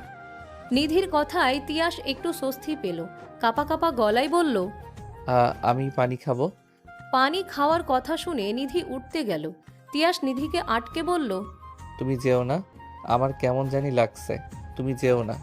পাশ থেকে মিহি বলল, ভাবি তুমি ভাইয়ের কাছে বসো, আমি পানি আনছি। বলেই মিহি পানি আনতে গেল। মিহি পানি এনে তিয়াসকে দিল। ঢকঢক করে এক নিঃশ্বাসে পানি খেলো। জামাল খান বলল, নিধি, তুমি তিয়াসকে নিয়ে রুমে যাও, বাকিটুকু আরেকদিন শুনবে। নিধি শ্বশুরের কথা মতো তিয়াসকে নিয়ে যেতে চাইল, কিন্তু তিয়াস নিধিকে বাধা দিয়ে বলল, আমি সব বলতে চাই, আমি রুমে যাব না। রুমা বেগম বাধা দিতে গেলে জামাল খান ইশারায় মানা করে দিলেন। যে করেই হোক তিয়াসের ভয়টা ভাঙাতে হবে। জামাল খানের ইশারা পেয়ে রুমা বেগম চুপ করে রইলেন। তিয়াস আবার বলা শুরু করলো, আমার যখন জ্ঞান ফিরল তখন আমি দেখলাম আমাকে অন্ধকারে একটা ঘরের মধ্যে আটকে রেখেছে। আমি তুবা তুবা বলে চিৎকার করতে লাগলাম, কেউ এলো না। আমি অন্ধকারের মধ্যে পড়ে থাকলাম। অনেক চেষ্টা করলাম নিজেকে ছাড়ানোর, হাতের বাঁধন খোলার, কিন্তু পারলাম না। জানো বাবা, ও আমার সামনে 2 দিন পর এসেছিল। ও আমাকে 2 দিনের মধ্যে দানা পানি খেতে দেয়নি।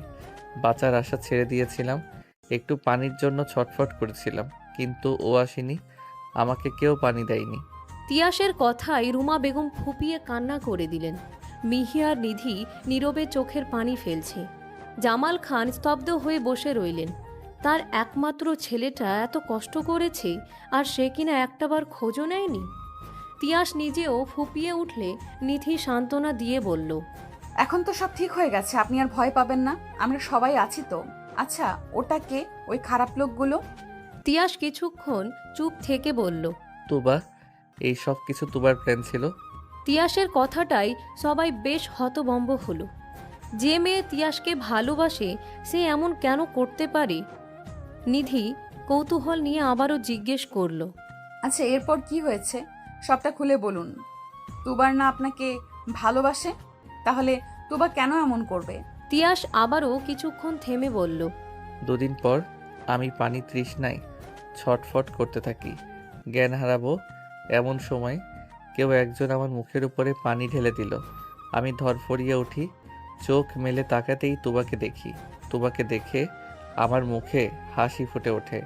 আমি খুশিতে চিলিক দিয়ে বললাম, তুবা, তুবা, তুমি ঠিক আছো? ওই লোকগুলো তোমার কোনো ক্ষতি করেনি তো? তিয়াসের কথায় তুবা অট্ট হাসিতে মেতে উঠল। তুবার এমন বিকট হাসি দেখে আমি আশ্চর্য হলাম। তুবা, তুমি এমন হাসছো কেন? আমার দড়ি খুলে দাও, ওই বাজে লোকগুলো চলে আসবে, আমাদের পালাতে হবে তো। তুবা হাসি থামিয়ে কর্কশ গলায় বলল, এই চুপ, একদম চুপ। কোথায় পালাবি তুই? তোকে পালাতে দেওয়ার জন্য কি আমি এত প্ল্যান সাজিয়েছি?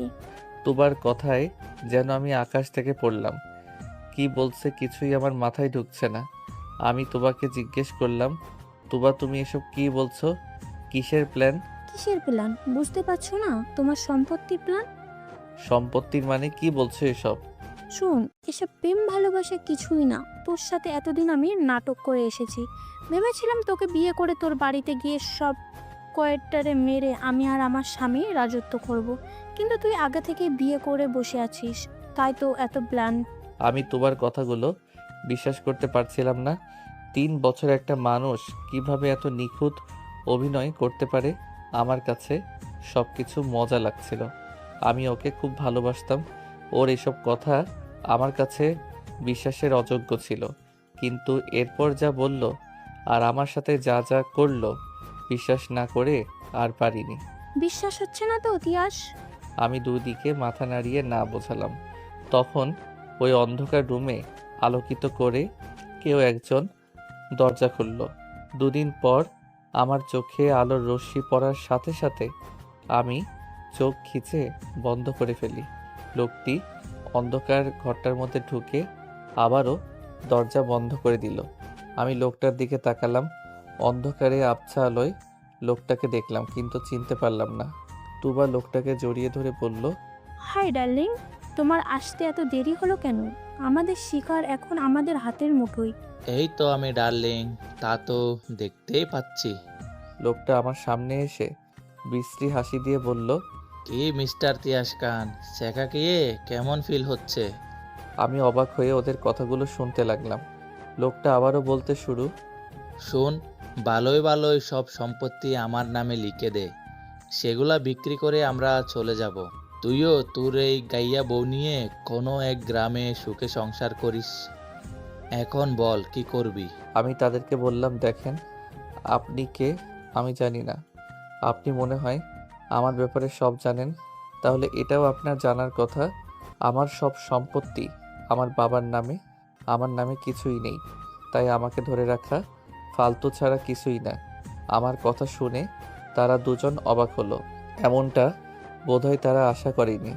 লোকটা তুবার উপরে রাগ দেখিয়ে বলল, কি মাল ফটিয়েছিস, শালা তো সব থাকতেও ফকির। আমি কি জানতাম নাকি শালা বাপের একমাত্র ছেলে? তাই ভেবেছিলাম সব সম্পত্তি হয়তো ওর নামে। বড় দানটা মিস হয়ে গেল। ধ্যাত, এটাকে আর বাঁচিয়ে রাখা যাবে না। ছেড়ে দিলে আমরা ফেসে যাব। মিস হয়নি পাগলা, কিছু তো হাত ছাড়া করতেই হবে। তুবা আমার দিকে এগিয়ে এসে বলে, ব্যাংক কার্ডে কত টাকা আছে? আমি ভয়ে বলে দিলাম 50 লাখের মতো আছে। তুবা তাচ্ছিল্য করে বলল, যার ব্যাংক অ্যাকাউন্টে 50 লাখ টাকা থাকতে পারে তার নামে কোনো সম্পত্তি নেই? বোকা পেয়েছিস আমাদের কে? লোকটা ভ্রু কুঁচকে তুবার দিকে তাকিয়ে ইশারা করলো। তুবাও সেই ইশারায় সায় দিয়ে বলল, এটাকে এখন মারতে হবে না, খোঁজ খবর নেই আগে, তারপরে কি করা যায় দেখা যাবে। তারপর ওরা চলে গেল, আমাকে রেখে গেল অন্ধকার রুমে ফেলে।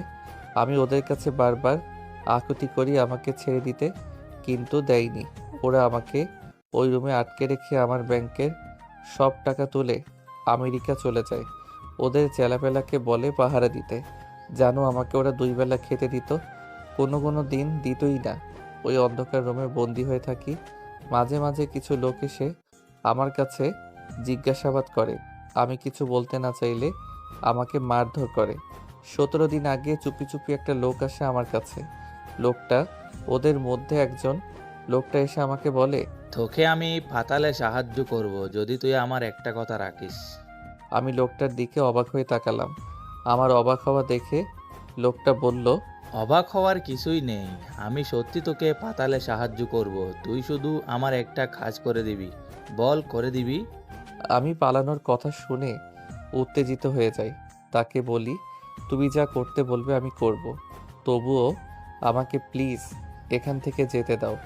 লোকটার কথা বাড়ালো না, আমাকে নিয়ে চুপি চুপি ওই জঙ্গল থেকে বেরিয়ে এলো। সবাইকে ঘুমের ওষুধ দেওয়ার কারণে কেউ টের পেল না। জঙ্গল থেকে বেরিয়ে মেইন রোডে আসতে কেউ একজন আমার মাথায় বাড়ি মারল। পেছনে তাকাতেই দেখলাম ওদের দলের সর্দার মেরেছে। আমাকে যে লোকটা পালাতে সাহায্য করেছে তাকেও মারতে যাবে, তার আগে আমি ধরে ফেলি। দুজনে মিলে সর্দার মেরে পালিয়ে আসি।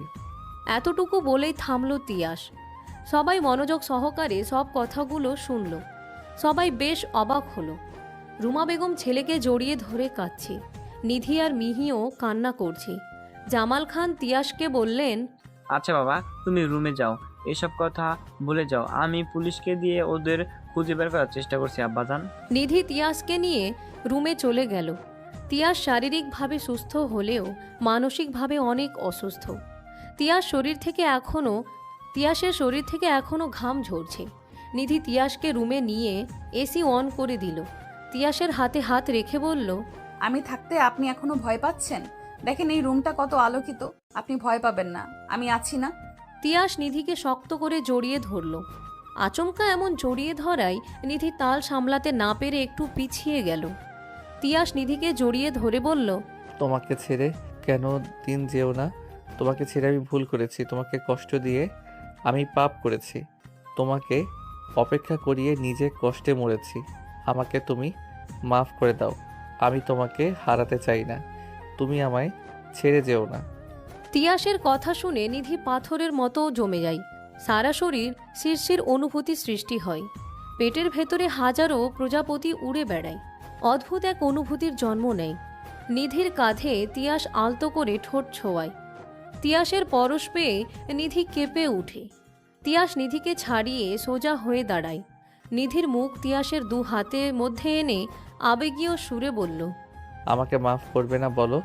নিধি কিছু সময় চুপ থাকে, তারপর একটু মজা নিতে বলে, কিন্তু আমি তো গাইয়া মেয়ে, আমি তো কোনো দিন আপনার স্ট্যাটাসে হতে পারবো না। আমার এই গাইয়া মেয়েকেই চাই, অজপাড়া গায়ের এই নিধি নাম খ্যাত মেয়েটাকে চাই। আমাকে ফিরিয়ে দিও না বউ, মরে যাব কিন্তু। নিধি তিয়াসের ঠোঁটে আঙ্গুল রেখে তিয়াসকে চুপ করিয়ে বলে, খুশ, এমন কথা বলতে হয় না। তাহলে বলো, তুমি আমায় মাফ করেছো? আপনাকে কোনো দিন ভুল বুঝিনি, মাফ করি কিভাবে? তিয়াস নিধির ঠোঁট নিজের দখলে নিয়ে নেয়। তিয়াসের এমন আক্রমণে নিধি তাজ্জব বনে যায়। নিধি তিয়াসের থেকে নিজেকে ছাড়ানোর জন্য ছটপট করতে থাকে। তিয়াস নিধির ছটপট করা দেখে ঠোঁট ছেড়ে দেয়। নিধি হাঁপাতে থাকে। তিয়াসের বুকে কিল মেরে বলে, অসভ্য লোক তো আপনি। ও মা, বউয়ের থেকে নিজের হক নিতে গেলে বুঝি অসভ্য হয়ে যায়? তাহলে তো পৃথিবীর বিবাহিত প্রত্যেকটা পুরুষ অসভ্য। চুপ করুন তো আপনি, কি সব বলছেন? বলছি না, করে দেখাচ্ছি। আপনাকে আর করে দেখাতে হবে না, অসভ্য লোক কোথাকার। অনেক রাত হয়েছে, শুয়ে পড়ুন, আমি রুমে গেলাম। বলেই নিধি চলে যাওয়ার জন্য পা বাড়ায়।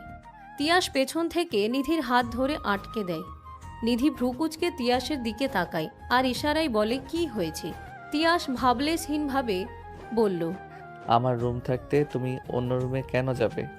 বউ আমার, রুমও আমার, তাহলে অন্য রুম কেন ইউজ করবে? নিধি প্রশ্নবোধক চাহনি নিয়ে বলল, আপনার মতলবটা কি বলেন তো? এই কয়দিনে তো আপনি গুনে গুনে কথা বলতেন, আজকে হঠাৎ মুখে খই ফুটেছে, ব্যাপারটা কি? অত কিছু তোমার ভাবতে হবে না, চুপচাপ আমার কাছে শুতে আসো, নইলে কিন্তু এখন আমি জোর করে স্বামীর হক আদায় করব। নিধি ভয় পেয়ে বলে, এই না না, আমি যাচ্ছি, আপনার কাছেই শুতে যাচ্ছি। দুজনে শুয়ে পড়ল। তিয়াস নিধিকে বুকের মধ্যে চেপে ধরে বলল, জানো এই 6 মাসে আমার কি মনে হয়েছে? নিধি ছোট করে উত্তর দিল, কি? তিয়াস একটা বড় নিঃশ্বাস ফেলে বুকের ভেতরে যত কষ্ট ছিল, হাহাকার ছিল, সব যেন এই নিঃশ্বাসে বের করে দিচ্ছে। তিয়াস কিছু সময় চুপ থেকে বলে, আমি প্রত্যেকটা সময় তোমাকে মনে করেছি। আমি ভাবতাম আমি আর কখনো বের হতে পারবো না। ওই অন্ধকার রুমে হয়তো পচে গলে মরে যাব, কেউ টেরও পাবে না। নিজেকে খুব অপরাধী মনে হতো। সব সময় প্রার্থনা করতাম শেষ নিঃশ্বাস ত্যাগ করার আগে যেন একটিবার তোমার সাথে দেখা করার, তোমার কাছে একটাবার ক্ষমা চাওয়ার সুযোগ যেন আল্লাহ করে দেয়। আমার প্রার্থনা আল্লাহ শুনেছে। যেটুকু চেয়েছিলাম তার থেকেও বেশি দিয়েছে। চেয়েছিলাম ক্ষমা চাইতে, কিন্তু আল্লাহ আমাকে সংসার করার সুযোগ দিয়ে দিল। তিয়াসের কার্নিশ বেয়ে এক ফোঁটা জল গড়িয়ে পড়ল নিধির কপালে। নিধি নিজেও ফুপিয়ে কান্না করছে। তিয়াস নিধিকে জিজ্ঞেস করল, বউ, তোমার কি আমার কথা কখনো মনে পড়েনি? নিধি এবার জোরে কান্না করে দিল। কান্না মাখা কণ্ঠে বলল, আমি আপনার কথা সবসময় মনে করেছি। আপনি আমাকে ছেড়ে এক মেয়ে নিয়ে চলে গেছে। চিঠিতে পড়ার পরেও আপনাকে ঘৃণা করতে পারিনি। আমিও যে আপনাকে বড্ড ভালোবাসতাম। আমি কখনো ভাবিনি আপনাকে আমি আবার ফিরে পাবো। অনেক চেষ্টা করেছি, ভোলার পারিনি। আপনি অন্য কারোর হয়ে আছেন জেনেও নিজের অনুভূতিকে থামাতে পারেননি। আপনিও আমাকে মাফ করে দিয়েন। তিয়াস নিধির চোখ মুছে কপালে আলতো করে চুমু এঁকে দিয়ে বলে, অনেক রাত হয়েছে, এখন ঘুমাও। পরের দিন সকালবেলা। আজকে নিধি আর মিহির এক্সাম। নিধির বার্থডের পর থেকে আজই কলেজে যাচ্ছে। নিধিকে রেডি হতে দেখে তিয়াস বলল, কোথায় যাচ্ছ? কলেজ যাচ্ছি। মিহি এখন ছোট বাচ্চা নয় যে ওকে কলেজে পৌঁছে দিতে হবে। তুমি কোথাও যাবে না। তখন মিহি রুমে ঢুকলো। তিয়াসের কথা শুনে বলে, ভাইয়া, ভাবি আমাকে কলেজে পৌঁছে দিতে যাচ্ছে না, সে নিজে কলেজে যাচ্ছে। তিয়াস ভ্রুকুচকে মিহির দিকে তাকিয়ে বলল, কেন? নিধি কেন কলেজ যাচ্ছে? কারণ আজকে ভাবিরও এক্সাম। মিহির কথায় তিয়াস আকাশ থেকে পড়ল। অবাক হয়ে বলল, তোর ভাবি পড়ালেখা শুরু করলো কবে থেকে? এবার নিধি মুখ খুলে বলল, যখন আমার বয়স 5 বছর তবে থেকে, বুঝেছেন? কি তুমি পড়ালেখা করো, তার মানে তুমি শিক্ষিত? সন্দেহ আছে আপনার? তাহলে তুমি আগে কেন বলনি? না বুঝে তোমাকে আমি কত কি না বলেছি। বলার প্রয়োজন মনে করিনি। তিয়াসের মনে মনে খুব খারাপ লাগলো। আগে কতই না বাজে কথা বলেছে নিধিকে, আর সেই নিধি কিনা বিপদে পাশে থেকেছে। তিয়াস গাড়ি নিয়ে মিহি আর নিধিকে কলেজে পৌঁছে দিল। নিধি যাওয়ার আগে তিয়াসের উদ্দেশ্যে বলল, এখন সোজা বাসায় যান, রাস্তায় কাউকে দেখে ভয় পাবেন না। আমি সবসময় আপনার সাথে আছি, বুঝেছেন? তিয়াস মুচকি হাসি দিয়ে বলল, আচ্ছা বউ, আমি একদম ভয় পাবো না। নিধিও মুচকি হাসি দিয়ে চলে গেল। কলেজের ভেতরে ঢুকতেই দেখতে পেল সায়র, নিলয় আর অনি দাঁড়িয়ে আছে। নিধি সায়রকে দেখে দাঁড়িয়ে গেল। এই কয়দিনে তিয়াসকে নিয়ে ব্যস্ত থাকার কারণে সায়রের কথাটা ভুলেই গেছিল। সায়র নিজেই নিধির কাছে আসে। নিধির সামনাসামনি দাঁড়িয়ে জিজ্ঞেস করলো, কেমন আছিস নিধি? নিধি আস্তে করে উত্তর দিল, হ্যাঁ ভালো, তুই কেমন আছিস? ভালো আছি। তোকে কিছু কথা বলতে চাই, এদিকটায় আসবি একবার? নিধি সায়রের এমন কথায় চমকে উঠল। সায়র কি বলতে চাই এটা হয়তো নিধি আজ করতে পেরেছে। একটু পরেই এক্সাম। এখন যদি সায়রকে আমি রিজেক্ট করি তাহলে ওর এক্সামের ওপরে প্রভাব ফেলবে। নিধি ইচ্ছে করেই বলল, পরে শুনবো তোর কথা, এখন চল হলে যাই, এক্সাম শুরু হয়ে যাবে। সায়র নিধির ব্যবহার কেমন আজব লাগলো, তবুও কিছু বলল না। নিধির তালে তাল মিলিয়ে হলের উদ্দেশ্যে চলে গেল। সাথে অনি, নিলয় আর মিহিও গেল। দুপুর 2টার দিকে নিধিদের এক্সাম শেষ হলো। সায়র নিধিকে ডাকলো আলাদা কথা বলার জন্য, কিন্তু নিধি বাহানা বানিয়ে চলে গেল। নিধি ভাবল সায়রের থেকে অন্তত এক্সাম শেষ না হওয়ার আগে ওই বিষয় নিয়ে কথা বলবে না। নিধি বাহানা খুঁজতে লাগলো, বাহানা বানিয়ে বলল, আমি পরে শুনবো, ভালো লাগছে না। সায়র, মিহি নিধিকে বলে, ভাবি চলো না শপিংয়ে যাই, আমার কিছু জিনিস কিনতে হবে। মিহির কথায় নিধি বিরক্ত বোধ করে। বিরক্ত নিয়ে বলল, না গো মিহি, আমি যাব না। তুমি অনিকে সাথে করে নিয়ে যাও, আমি বাসায় যাব। কেন কেন? কাহিনী কি ভাবি? মনে হচ্ছে আমার ভাইকে চোখে হারাচ্ছ। মিহির কথায় নিধি বেশ লজ্জা পেল।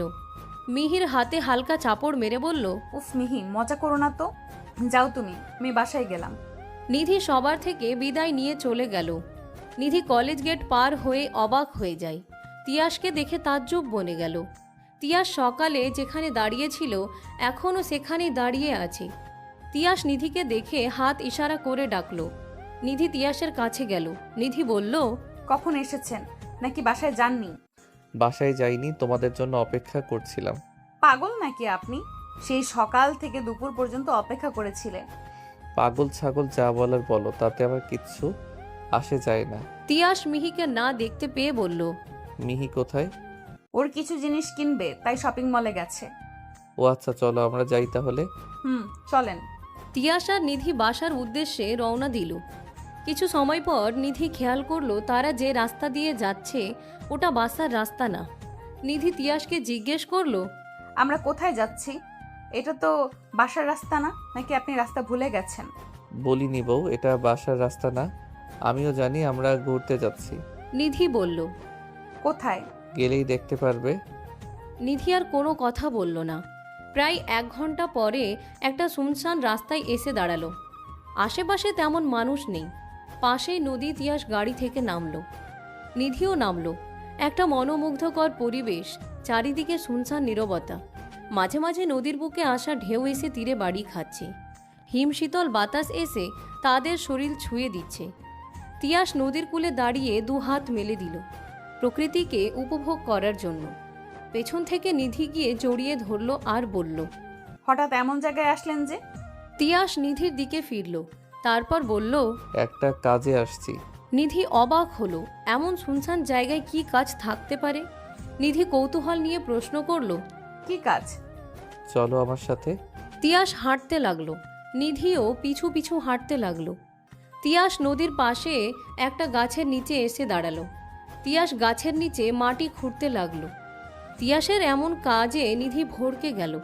উত্তেজিত হয়ে প্রশ্ন করল, এ কি করছেন আপনি? পাগল হলেন নাকি? তিয়াস কোনো কথা বলল না। সে মাটি খুঁড়তে থাকলো। নিধি চুপচাপ তিয়াসের কাণ্ড দেখতে লাগলো। কিছু সময় মাটি খোঁড়ার পর মাটির নিচ থেকে একটা বাক্স পেল।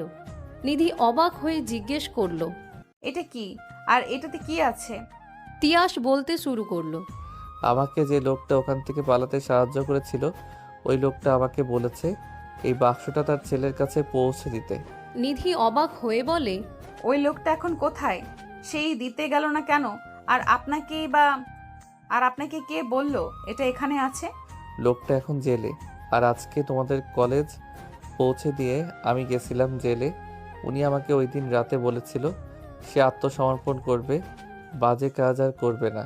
আমাকে বাড়ির সামনে পৌঁছে দিয়ে উনি পুলিশদের কাছে গিয়ে আত্মসমর্পণ করে। আর যাওয়া আগে আমাকে বলে জেলে যেন ওনার সাথে দেখা করি। আজকে যাওয়ার পর উনি আমাকে এখানে ঠিকানা দিয়ে বলে এখানে একটা বাক্স আছে, সেটা তার ছেলেকে যেন দিয়ে দেই। নিধি অবাক হয়ে সব কথাগুলো শুনছিল। তারপর বলল, ছেলেটাকে আপনি চেনেন কিভাবে? উনি বলেছেন এই বাক্সের মধ্যে তার ছেলের ছবি আছে। তার আশ্চর্য ব্যাপার হচ্ছে ছেলেটা তোমাদের কলেজেই পড়ে। নিধি বেশ অবাক হয়, মনে মনে ভাবে কে হতে পারে। ও তাহলে তো খুঁজে বের করতে সহজ হবে। আচ্ছা বক্সটা খুলেন তো দেখি, ছবি দেখে আমি চিনতে পারি কিনা। তিয়াস নিধির কথায় বাক্সটা খুলল, ভেতরে যা যা আছে সব বের করলো। একটা জমির কাগজ, কিছু গয়না, ছেলেটার ছবি আর একটা চিঠি। নিধি ছবিটা হাতে নিয়ে আঁতকে উঠল। নিধির এমন আঁতকে উঠা দেখে তিয়াস ঘাবড়ে গেল আর বলল, কি হয়েছে নিধি, তুমি চিনো একে? খুব ভালো করে চিনি, ও আমার বন্ধু সায়র। তিয়াস অনেকটা অবাক হলো। শেষমেশ লোকটার ছেলে নিধির বন্ধু হবে এটা ধারণার বাহিরে ছিল।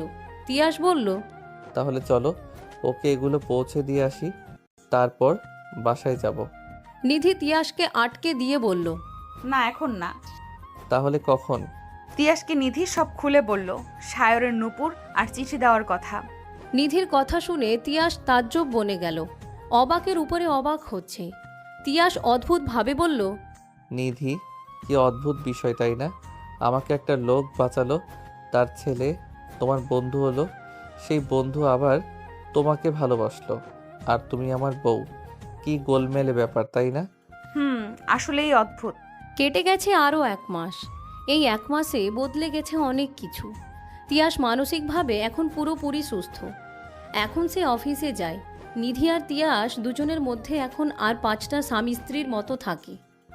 নিধি এই 1 মাসে একবারের জন্য সায়রের সাথে কথা বলেনি। সায়রও আর কথা বলার চেষ্টা করেনি। আজকে নিধির এক্সাম শেষ। তুবার হাজব্যান্ড আর তাদের গ্যাংকেও পুলিশ গ্রেফতার করেছে। জামাল খান তাদের সর্বোচ্চ শাস্তি দাবি করেছেন। আজকে তিয়াস আর নিধি প্ল্যান করেছে সায়রের সাথে দেখা করে ওকে সব বলবে। ভাবনা অনুযায়ী নিধি সায়রকে কল করে বলল একটা রেস্টুরেন্টে আসার কথা। সায়র প্রথমে অবাক হলেও সায়র নিধির কথা মতো একটা রেস্টুরেন্টে গেল। আর যাই হোক, সব ভুল বোঝাবুঝি মেটানো দরকার। একটু পরে নিধি আর তিয়াসও গেল। সায়র নিধির সাথে তিয়াসকে দেখে একটু অবাক হলো, তবুও নিজেকে স্বাভাবিক রাখলো। আসসালামু আলাইকুম। তিয়াস ভাই কেমন আছেন? সায়রের কথায় নিধি আর তিয়াস অবাক হলো, একে অন্যের মুখ চাওয়াচাওয়ি করলো। নিধি অবাক স্বরে বলল, সায়র, তুই ওনাকে চিনিস? চিনব না কেন, এক বান্ধবীর ভাই। আরেক বান্ধবীর হাজবেন্ড, না চিনে উপায় আছে? মিহির কাছ থেকে সব শুনেছি। ওয়ালাইকুম আসসালাম, ভালো আছি, তুমি কেমন আছো? জি আলহামদুলিল্লাহ। নিধি কথার মাঝে সেই নূপুর আর চিঠিটা সায়রের সামনে রাখল। সায়র চিঠি আর নূপুর দেখে লজ্জা পেল, তারপর বলল, আসলে কি করে যে বলি, এগুলো তোর জন্য না নিধি, মিস্টেক হয়েছে। মিস্টেক হয়েছে মানে? কথা ঘুরাস না সায়র।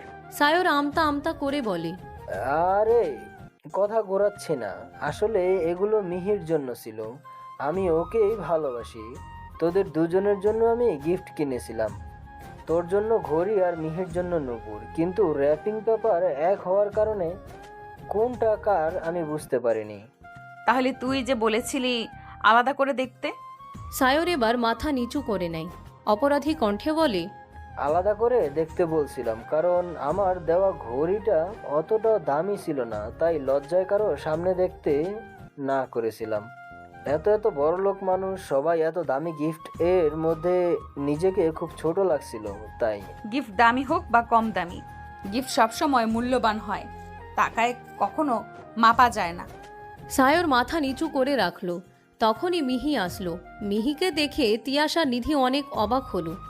তিয়াস মিহিকে দেখে বলল, তুই এখানে কেন মিহি?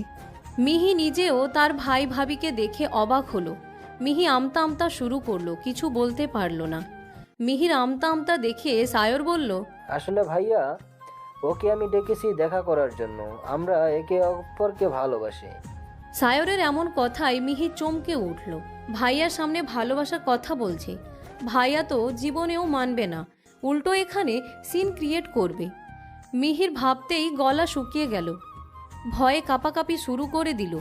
মিহির ভাবনাকে ভুল প্রমাণ করে তিয়াস বলল, খুব ভালো কথা, আমার বোন ভালো মানুষকে চয়েস করেছে, ওর চয়েস কখনো ভুল হতে পারে না। তিয়াসের কথায় ওরা চমকে উঠল। সবাই ভেবেছিল তিয়াস হয়তো সিন ক্রিয়েট করবে, কিন্তু না, উল্টো আরও খুশি হলো। সবার অবাক হওয়া দেখে তিয়াস বলল, এত অবাক হওয়ার কিছুই নেই। আমি সায়রের ব্যাপারে অনেক খোঁজখবর নিয়েছি এই 1 মাসে। ওকে আমার খুব পছন্দ হয়েছে। সায়র অবাক হয়ে প্রশ্ন করে, আমার খোঁজ খবর নিয়েছেন মানে? তিয়াস এবার সেই বাক্সটা বের করলো। সায়রের উদ্দেশ্য তিয়াসকে বলল। তোমার বাবা কোথায় সায়র?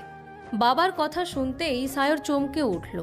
চোখের কোণে পানি জমল, তবে সেটা সবার অগোচরে আড়াল করে নিল।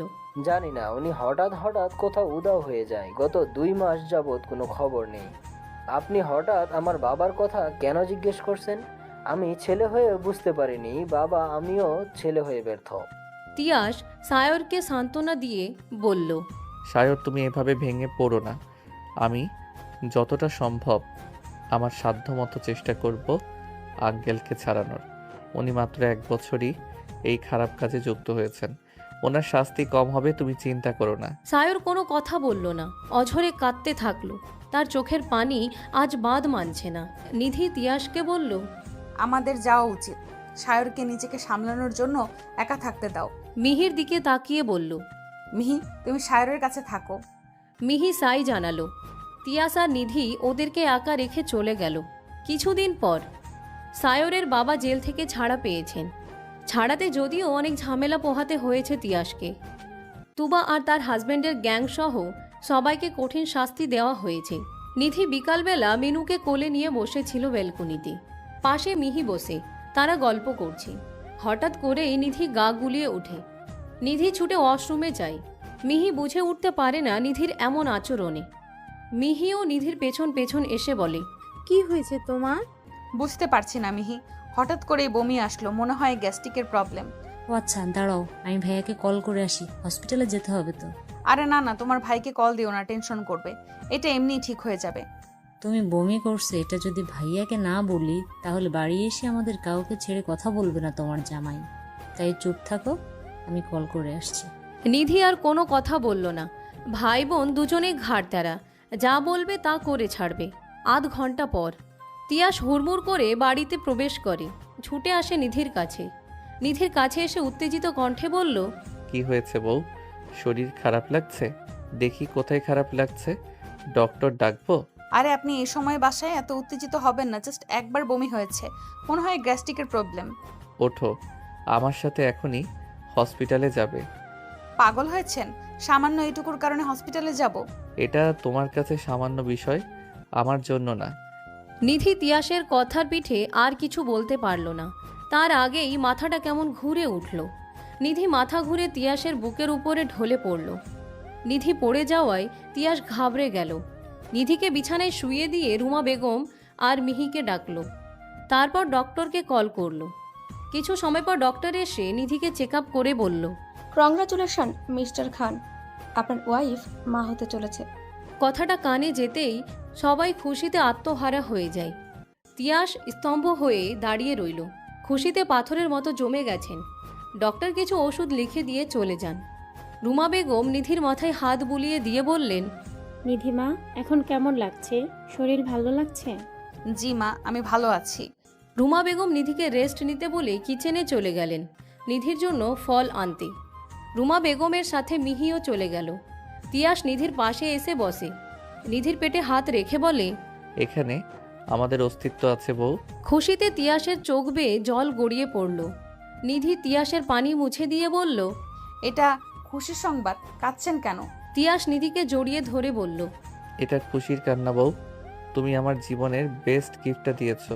আমি কতটা খুশি হয়েছি তোমাকে বলে বোঝাতে পারবো। তোমাকে ধন্যবাদ বউ, আমার জীবনে আসার জন্য, আমাকে পরিপূর্ণ করার জন্য।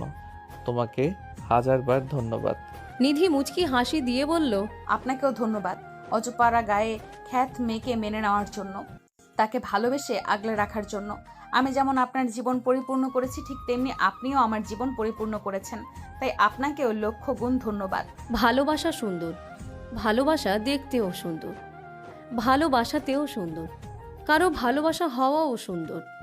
অবশেষে একটা কথা, ভালোবাসা সুন্দর।